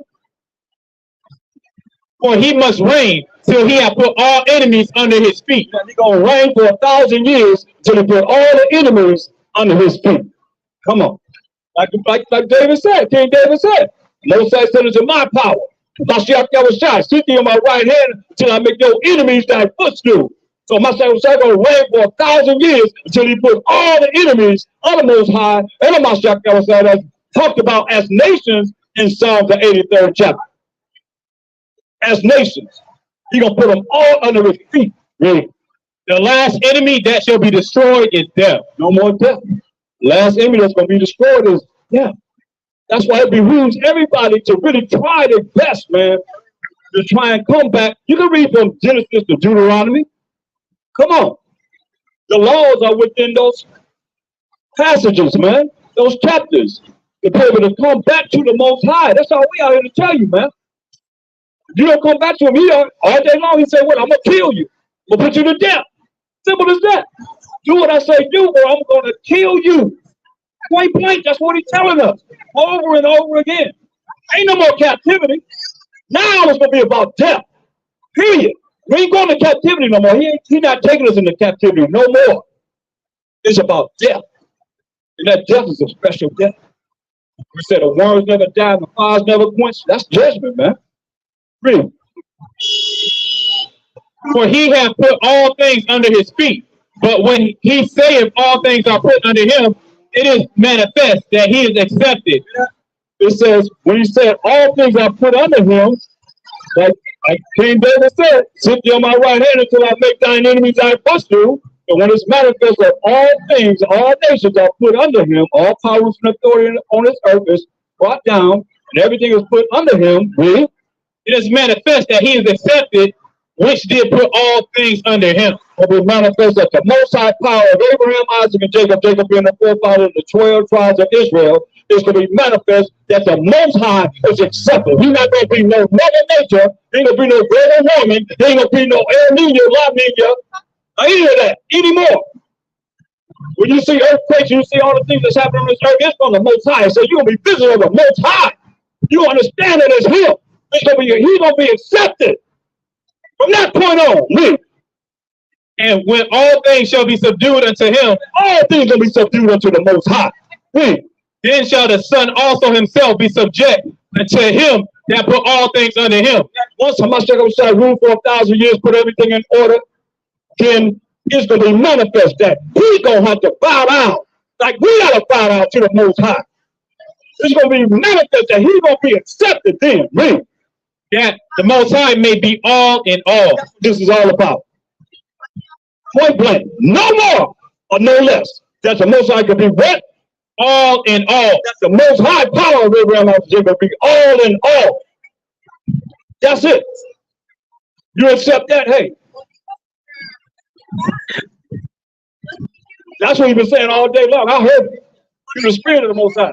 You accept him or he gonna kill. Point blank. Simple as that. What else? I mean, what else can I say? It's simple. Choose life or death. So I hope that was edifying. I hope you, whoever hear this, will be apt to come back to the Most High. Because he's going to be all in all. That's what it's all about, bro. Don't care about nobody. You told John the Baptist, I went to the stones to be my people. Y'all hear that? And with that, I say, come Most High. Come on, Yahshua, and come Yahshua. And I'm out. Shalom.